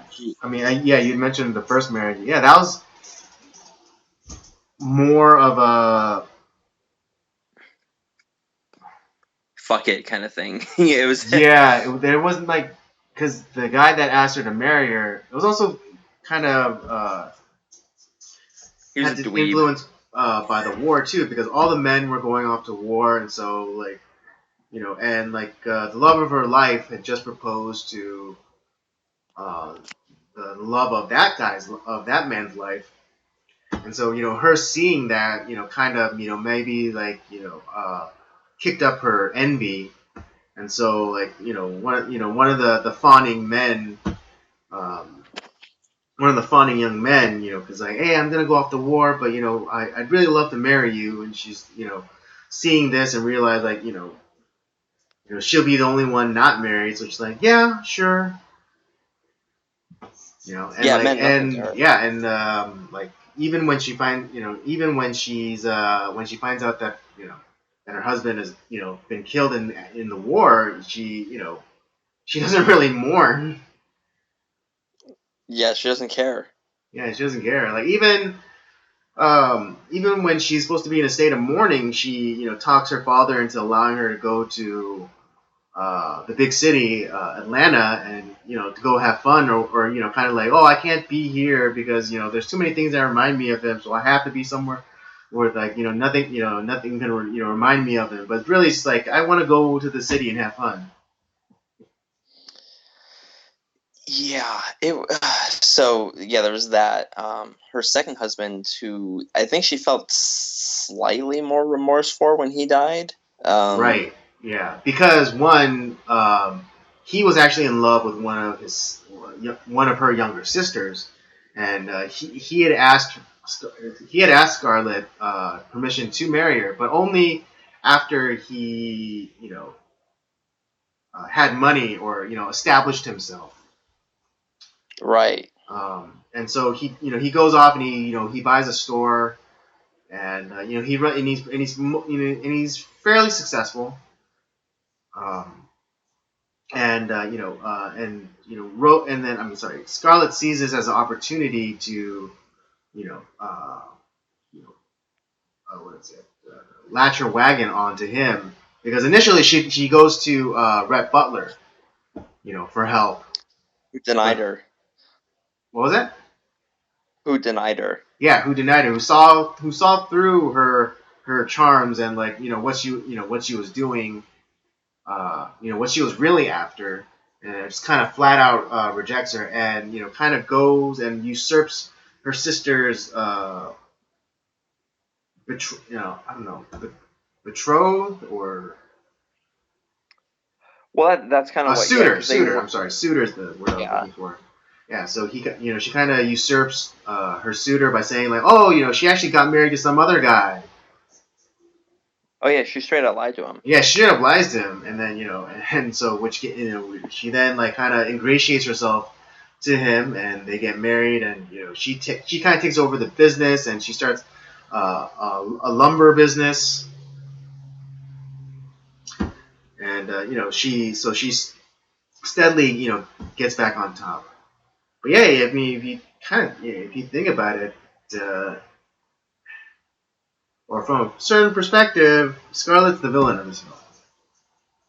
I think she's a villain. She's a horrible person. Um, and I think it makes me think about we obviously have to talk about Rhett Butler, played by was it Cary Clark Grant? Gable. Clark Gable. I always mix those two names up. Yeah, Clark Cary Gable, Grant was who, in North by Northwest. right. Um, yeah, I don't, I know the difference, but I always flip their names. But anyways, Clark Gable's character, Rhett Butler, who is himself kind of a scallywag, kind of roguish type of character, Right. who is uh, no one really no one really likes him. Not even his own family really likes him. Yet Right, like even he's a in polite society, they he kind of has a reputation, for ruining a young woman from a good family, and mostly people look at him with disdain. and I think the reasoning behind that is because everyone else in that movie, including Scarlett, puts on this kind of fake facade. Yeah, they put on You know, everyone except for Rhett Butler, the character of Rhett Butler, puts on airs. They pretend right? to be something that they aren't. Whereas Rhett Butler, he's just himself. He's like, this is me. This take me as I am. I'm not a horrible person. But I'm not that good either.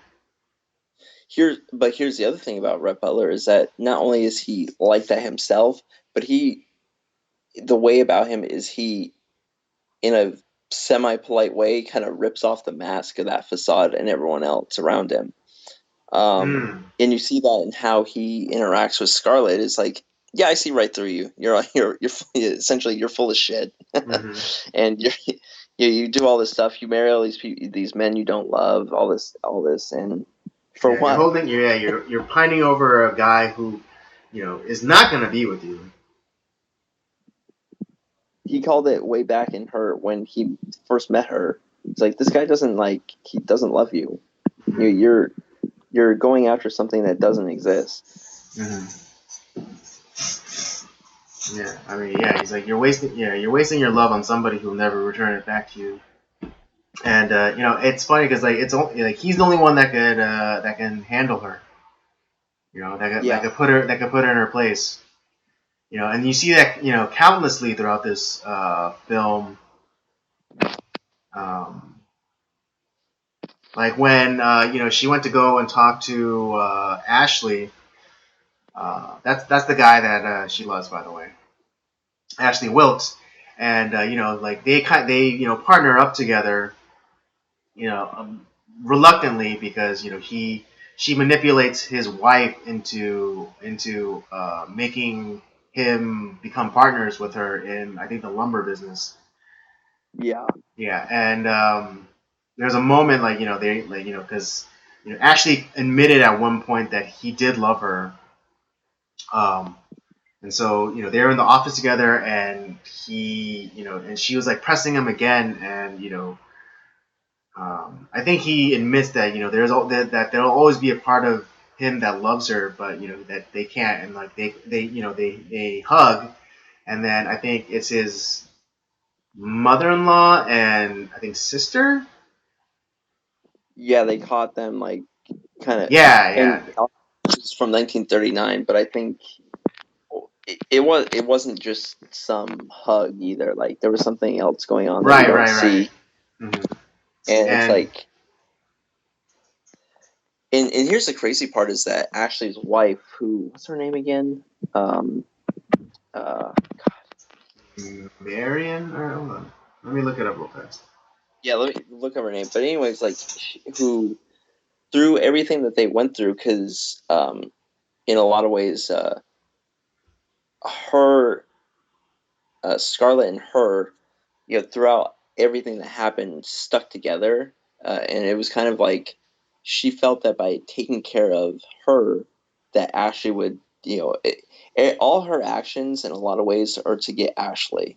That's all. That's all she cares about. That's right. It's Yeah, to yeah, yeah. it's to get money and to get Ashley. That's all. That's all. All of her actions can be summed up in those two things. And so, while she like where Ashley's wife is thinking like, "Oh, Scarlett, you're so great. You're like my best friend, and all this. We're almost like sisters." And it's like, yet Scarlett is like, you think it's like, "Oh God, like Scarlett's really a nasty person." And it's like she Scarlett essentially hates her, yet is only doing anything nice to get to Ashley, to Right, kind of pretty much kick her out of the way to get to Ashley. And right. Yeah, because I mean, in yeah, like you were saying, like she's only doing it because of her love for Ashley. Um, and right, and oh yeah, and her it was Melanie. yeah, Melanie, yeah. So Melanie, Melanie. yeah, and so Scarlett, Ashley charges Scarlett to look after Melanie, and so like because she loves Ashley so much that she agrees, and there's a point where Melanie is pregnant with their child, and it looks like a very dire situation, but she takes care of her, and the child is born, and Melanie even feels like this sense of what is it? She's indebted to Scarlett for kind of taking care of her and and protecting her all this time. And so even that incident where they I think yeah the cousin or the sister and the mom like walk in on them like embracing, and then later that night they have to go to this party hosted by them, but Rhett Butler you know kind of being a man's man. It's kind of funny. I really like the character of Rhett Butler. Oh, he's Yep. awesome. Yeah. He's my favorite person in film. He makes Scarlet dress in like this kind of I mean, I guess for 1860 like this kind of slutty dress, and and then like and make her go into this party, but he makes her go in alone. He walks through the door. It's like, oh well, have You're fun. on your own. Yeah, you're on your own. And so what happens? Like she comes in, and Melanie immediately comes and greets her, and introduces her to the rest of the party. You know, And the thing is, I think she knows. That's the crazy part about everything. yeah, and I think and I think that's the test. That's the two like yeah. So Melanie's the counterpoint to Scarlet, where Scarlet is mostly selfishly motivated and all about what she wants and her needs and what have you. Melanie is someone who is selfless and who is willing to forgive um, and willing to forgo or overlook somebody's shortcomings. But also, I think She but I think because like she does still love Scarlet, even in like a weird sort of way. I think because a lot of it is because everything that they've gone through, and I think even though she knows that Scarlett is a very selfish person, Mm-hmm. she still did those things. She still Mm-hmm. helped her out. She still Right? like, Yeah. Like her child is alive because Scarlett was the one there to kind of help get her through the chaos. And I think so. Even though like she knows that Scarlett's kind of a not a good person, Mm-hmm. she still feels like, yeah, but you know, anyone else, like there's maybe she saw like maybe a glimmer of her kindness. It's like, because if you're really truly selfish, he would have did he she would have ditched her. um and I don't know. Melly was such a kind-hearted person that, yeah, she is the counter to Scarlett O'Hara. Mm-hmm. So she everything that Melly does is selfless. She always is thinking of everyone else but herself. Right. I mean, even at the end when what is it? When Rhett and Scarlet child dies in the horse riding accident, it's her who's who's looking after Scarlet and like the and her house and her household, and to the point where she like exhausts herself to death. Yeah, and it's just well, it's like the line from Rhett was that it's like, yeah, she was always like willing, but her body was weak. Whereas like you're always strong willed, but you you have no or it's like you have a strong body, but you have no will. Like you just give in to your Right. So desires. right. So in that way, they were they were mirror images of each other. Yeah. Um. What other thoughts do you have about the movie, Andy? Was there anything? Yeah. What about Rhett Butler? Did you like the obviously because you said you liked him probably the best. Like Yeah, what I mean, else? I thought this movie was great. The writing too was really surprising. There was like It, you that know it. great line. There was that great line from Rhett when he I think the first time he met Scarlett, and he was saying like, oh, you're a woman who should be kissed often and by someone and from someone who knows how. I was like, damn, that is like that is the most pimp line ever. Yes, I forgot about that for a second. Yeah, that was a great line. Um. Yeah, the writing. Here's the thing. Yes, it was a very long movie, Mm-hmm. but it starts off a little slow. But Mm-hmm. as time went on, it's like the writing and the acting was so good that I was just invested.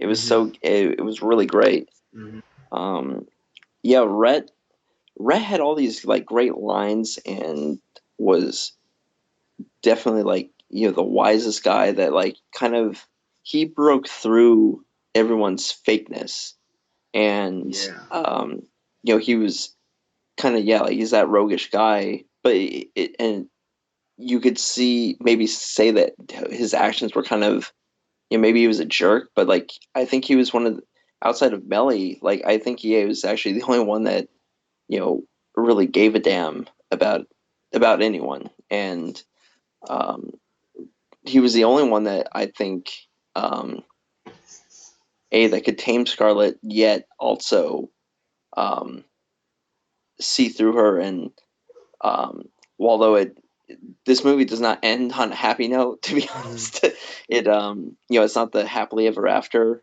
Um, Obviously, from the famous end line of "Frankly, my dear, I don't give a damn." Mm-hmm. Pretty much telling her to go fuck Right, off. yeah, like when Scarlett like finally realizes, oh, I really do love you. It's like, well, It's like it was too late. tough titties. Yeah, it's like all I've done, because they were married for quite a long time actually. I Um, mean, the kid was like at the probably the oldest, like 7, so they were at least married for 7 years, yeah, if not longer. if not longer. I mean, yeah, because like at the least 7 because the kid is 7, so they have to be married for at least that long. Let's You're let's right. let's say let's call it an even 10. That's what I was thinking. It's probably about 10 because Yeah, let's call it an even and 10. once like Rhett like says like, all right, well, he kind of managed his way into like Scarlett's life that finally like she gave in to him. Mm-hmm. And all he did was he catered to her. He gave her what she wanted and loved her the way that she wanted to be loved. That she, I think, maybe that he thought the way that she hoped that Ashley would have. Mm-hmm. Yet when given that temptation to for like Ashley to come back in their life, she went right back to her old ways, and that's when he Mhm. realized like, oh crap. Yeah, and that's kind of like where their relationship broke down because he realized that she was never going to change. Mhm. And well, the other thing was like, but then they had their daughter, and Mhm. he realized that like, okay, well maybe um, Scarlett, I can't change Scarlett, but through my daughter, I can, because she was the another embodiment of Scarlett. It's like, well, I can pour my love into this person Mhm. and kind of mold her and kind of teach her. She can be like a better hybrid of like her mom. Not obviously for a sexual purpose, but like it was more of the how a father loves a daughter, Right. and he Yeah, loves because he loves his desire was to always provide like the best for her daughter, like even having a better standing within society, and like when they were on that walk with the baby, and like he would always greet uh, the women of the neighborhood, right. to try to ingratiate himself to them, so like they'll look favorably on their daughter. Exactly. So she wouldn't be an outcast like Scarlet or He Rhett. was, yeah. Um and yeah, Yeah, it but was wasn't it just funny? Like I thought it was hilarious that there's that that scene where Scarlett's drunk and she's flying off the handle, and like Rhett like really had to like lay down the law, and and it's like and then like the next like in the morning she's like waking up with a big grin on her face, like man she just needed some good dick.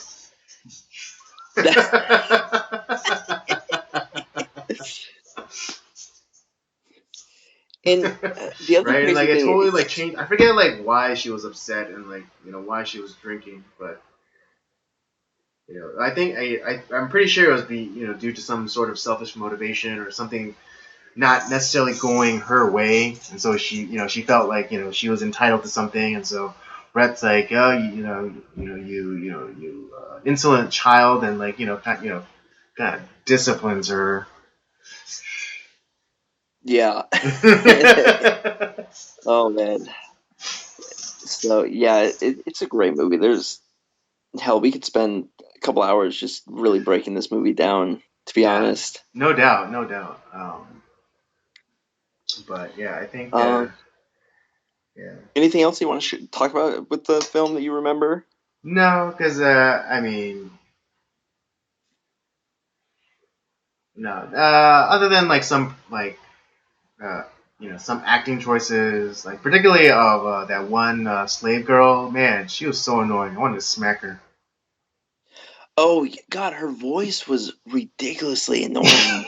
It was ridiculously high. And it's like, and she was like utterly useless because like the reason why she stayed with Scarlett and Melanie was because she like the doctor was like the Union Army was making its way into Atlanta, and like the doctor was getting out of Dodge. But Right. because of Melanie and her condition, she couldn't be moved, and so like that slave girl is like saying like, oh, I know tons about babies. I can birth the baby. And then like when the time came, it's like, oh, I just said that I don't know anything about babies. It's like, and like Scarlett like gives her a fresh one, and That's the punch. I was Yeah. like, you lying bitch. On the opposite end of that spectrum is was Mammy, Oh who yeah. was she was great. I Oh loved yeah, her character. absolutely. Yeah, I completely understand why now she got the Oscar back then. Yeah, I mean she was uh the acting performance is great, but like she was really the her character. She was kind of the because I don't think we ever because Scarlett's mother dies fairly early on in the film. I mean, And not early on, Scarlett's but yeah, well as more far or as like less, Mammy is the actual mother figure in this movie. right and oh and that's well that was uh, so yeah, Mammy is really her, in a lot of ways her mom because Scarlett and her mother seem very distant, and obviously, like at a very early age in Scarlett's life, I think because she died, she tried to get back to Tara, and then like found out that her mom Right. had I mean, died. not to be too disparaging, because one of the drives was for her to go back to her mother, but maybe kind of reading between the lines here, like maybe that really meant Mammy. That could have been too. Yeah. The But other thing too. it's not explicitly say, and I guess we should take into the context of the time. So, maybe she really did love her mother that much, her, biological mother, and But in maybe a she. lot of ways that like while she was acted very sassily towards Mammy, Mm, um, you obviously like she Mammy stuck around like and right. Yeah. she So yeah, she loved really her. cared for Scarlett and her sisters. Yeah. And the other thing that um I was wondering too is um what was it?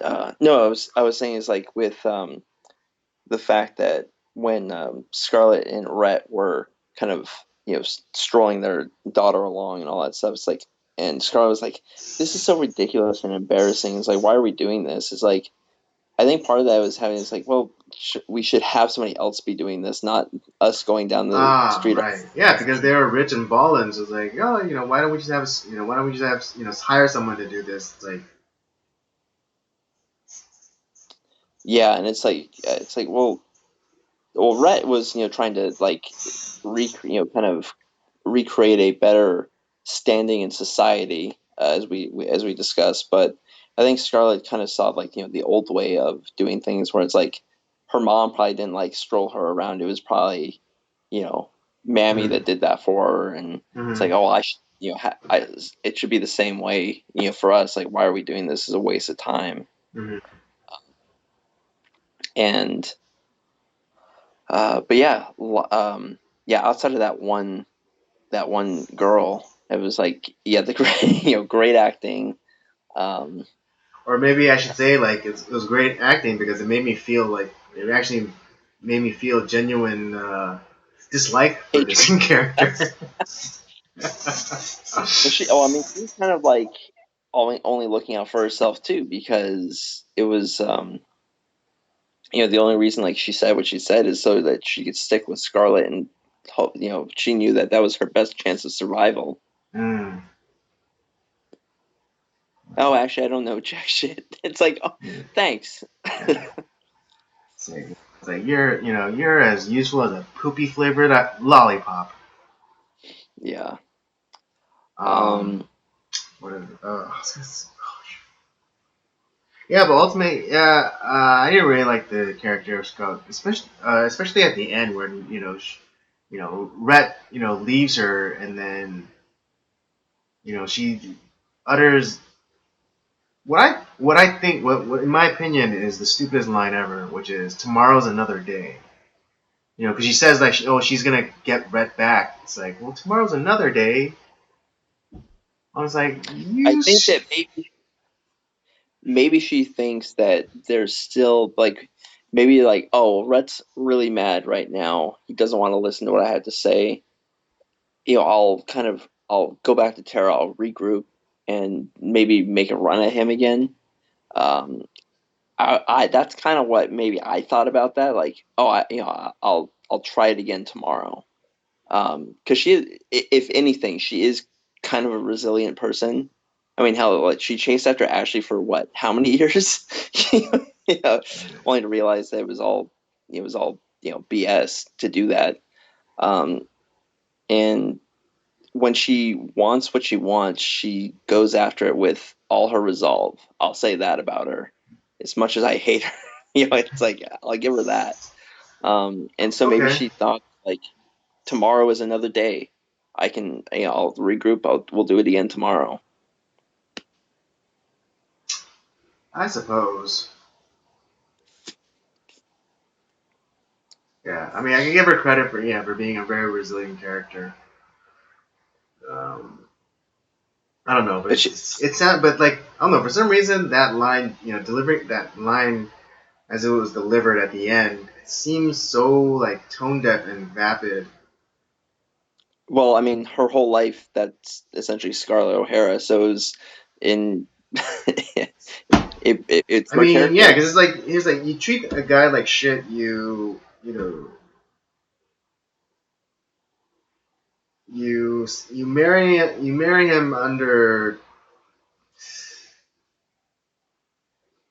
marry him under dubious terms, and then you're surprised that he decides to leave you. Yeah, like I said, it's Scarlett O'Hara. It's consistent with her character. I She guess. essentially, like in a lot of, if you really think about it, nothing about her changes throughout the entire film. I think. Well, She's okay, okay. Then that's what she's the really kind quintessential of villain. annoys me. I Well, think I would say because there's very little character growth for her. she's the quintessential villain. Yeah, We don't yeah, and care I think about the that yeah, and I think that's what like bothered me about it because even though she's the main character and like supposedly the heroine of this movie, she's more the villain. And they're like, and then she doesn't have any real character growth. and despite the fact that everything, um, all the other characters who cared about her, loved her, wanted to be with her, um, men or women, as far as like they wanted to be around her and cared about her. The only person that she cared about was herself, and she would do whatever it took. She would lie, cheat, steal, do whatever it took to She killed a guy. care for herself. Yeah, and that's like I said, she people around her died in droves or ran away in droves because of her. She's she's the villain of the film. Yeah, She how many lives did That's she probably ruin? that's probably what was bugging me about Because think of it, Scarlett's character. It's like even though she's the main character, she's not the hero. She's the villain. And now that I have that perspective, it's like okay, cool. Now I can move on. she ruined the lives of at least five, what, maybe six people. Right? Yeah, pretty much. I mean, her second husband literally went out to defend her honor and got killed for it. Yeah, and she didn't give two shits about him. Yeah. Well, I mean, she felt some And remorse, but the remorse was that it's like I should have just let him marry my sister. He'd still be right. alive. Hmm. But yeah, Okay. she ruined Rhett's life. She ruined Melly. She ruined her first two husbands. Yeah, It's just, Yeah, Charles and what's his face? Something Kennedy. yeah, she ruined Ashley's life. Mm. Oh, and the other thing we didn't talk about is like she had that prison slave labor that helping out at the lumber mill. Oh yeah, All those people's lives we just we just washed over. It's like, that's right. Yeah, it's like if you want to use darkies, we can hire some. It's like, but not this. Ashley was kind of like the voice of reason. It's like, oh, we shouldn't be exploiting, prisoners. But that's what they were doing. They were just going to the jailhouses and picking up inmates who just so happen to be black. Um, so again, they were essentially using slave labor. yeah, Frank Kennedy, that's what it was. yeah. But yeah, so Scarlett O'Hara is the villain of this story. She's a nasty piece of work. Yeah. All right. Yeah. I mean, I think that's all I had to say about this Yeah. movie. You, Robert? Any final thoughts? Well, I the thing I liked about it too is seeing all the tropes that from this film that we hear about in everyday culture. Like the last line is very famous from Rhett Butler. Like, frankly, my dear, I don't give a damn. Mhm. This the couple scenes of the silhouette of Scarlett, at the end, and then like just before the intermission, Mhm. that silhouette. They used Yeah. that in I think it was season 2 of The Simpsons with the episode called Principal Charming. Is at the end of the episode, um, Principal Skinner yells out, "It's like because tomorrow is another school day." Oh, That's that's right. Yeah, that's yeah, a yeah, trope off of yeah. this. Um, um, and they even like made fun of the ending. It was I think it was season I want to say like season 9 or 10, where uh, Bart and Lisa are at the old folks' home, like caring for Grandpa and his Oh friends, yeah, and they and find the and, and they have the edited for old people ending of Gone with the yeah, Wind, where it's like, yeah, frankly, my dear, I think we should get married. yeah. Now I love you.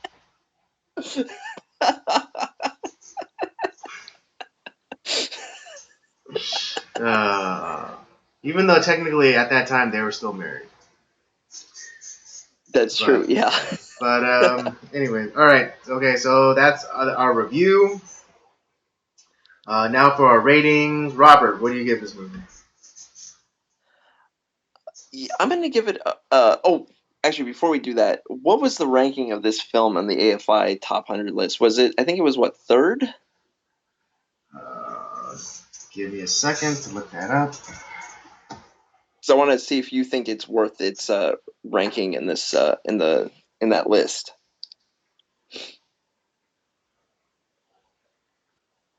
Okay, let's see. It's actually six. Oh, it was sixth. Yeah. Well, I know like it's usually Citizen Kane, Casablanca. What's before this film? Uh, okay. Well, let me read off the ones just before Gone with the Wind. Citizen Okay, Kane, The Godfather, Casablanca, Raging Bull, Singing in the Rain. Singing in the Rain. Really? Yeah. Okay. So Godfather is number two. Oh, that's well that I okay. Yeah. I Casablanca can't is argue. three. Raging That should Bull be is number one. four. Singing in the Rain is five. I don't think I've seen Raging Bull. I don't think I have either. At least not fully. But wow, Singing in the Rain. Really, Hey, that's it's a good movie, interesting. man. Um, I guess it deserves a rank number six. I thought it was higher than that. At least Um, it's in the top 10. True. Yeah. I'm gonna get well. My rating though. I'm gonna give it I'm gonna give it a 4. Okay. Um, like I said, I it's a little long. I give it that. Scarlett, she's the heroine, but she's really the villain. But it has great acting, great characters. It's it's got a lot going for it. Mm-hmm. I actually when I watched the film, I watched this with my girlfriend. We did kind of a teledate kind of thing, so we were watching Mm-hmm. it together. Um, What'd you and think of it? she really liked it a lot. She'd never seen it. She's like, "Oh wow, this is 4 hours." It's like, yeah, I didn't know that. Yeah. Um, but no, yeah, we both enjoyed it. Yeah, it's definitely worth a 4.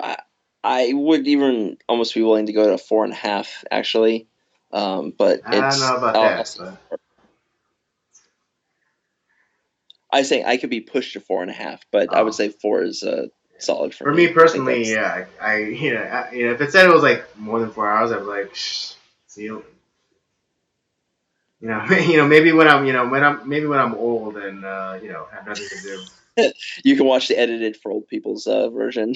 Yeah, there it is. Okay. Yeah, I think again, I think this is where we're another example of our synchronicity, but I'm gonna give it a four also. Um, just for like some of the reasons that you said. I think also the costuming and the production design was great, as well as the writing.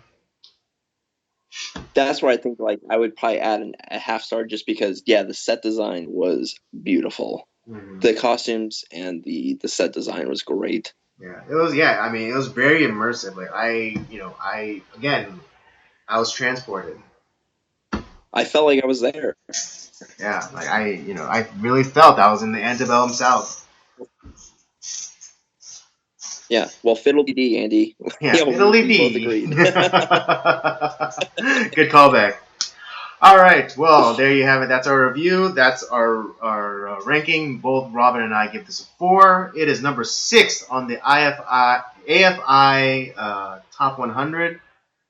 I think I can speak for Robert when I say definitely go and watch this, but do carve out a good chunk of time for it because it is 4 hours long. Yeah. Um, It's just think of it. It's a night at the theater. It's like, and you got an yeah, think of it as intermission. get dressed up, get your lady, get dressed up in your finest fare, and and watch this thing. And then when the intermission comes up, you can get up and you can go to the kitchen or stretch or go to the bathroom or what have you. It'll be great. It's an entire experience. So yeah. So yeah, treat like as Robert said, treat it like it's a night at the movies or at the theater. Yeah, it definitely. I think this movie itself was kind of a callback to that time, because it's not just a random movie or night at the movies. Like this was. I have a feeling this was an event. People went to this and it's like, wow, this is. Uh, I'm pretty sure people got dressed up. They and they kind of treated it like this is the theater. Mm. It's Right, and it was so since it was in the 30s. It was kind of like that transitionary period where technology was coming.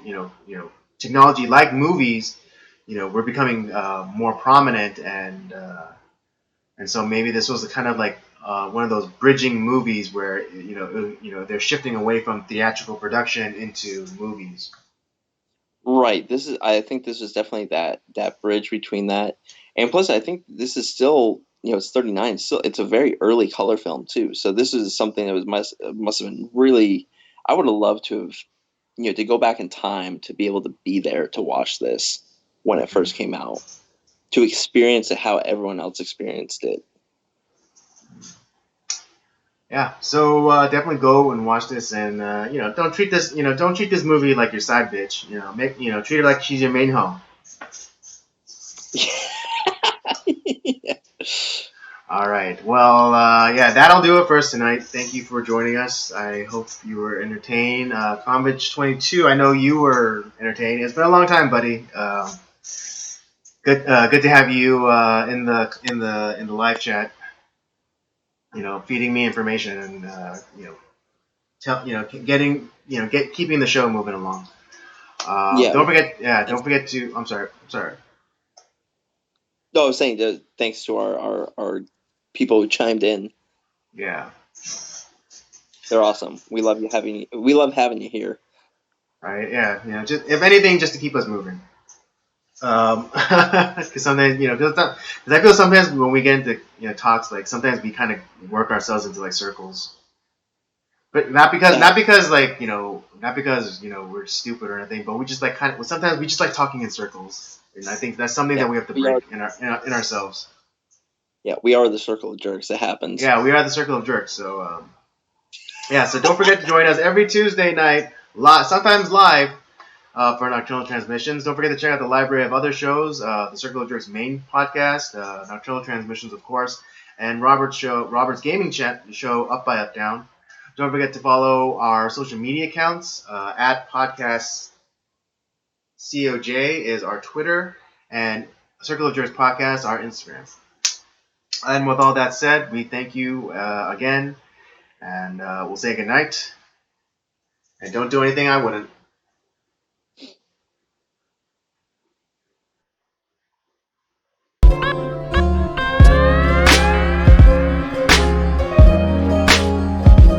And we're clear. Nice.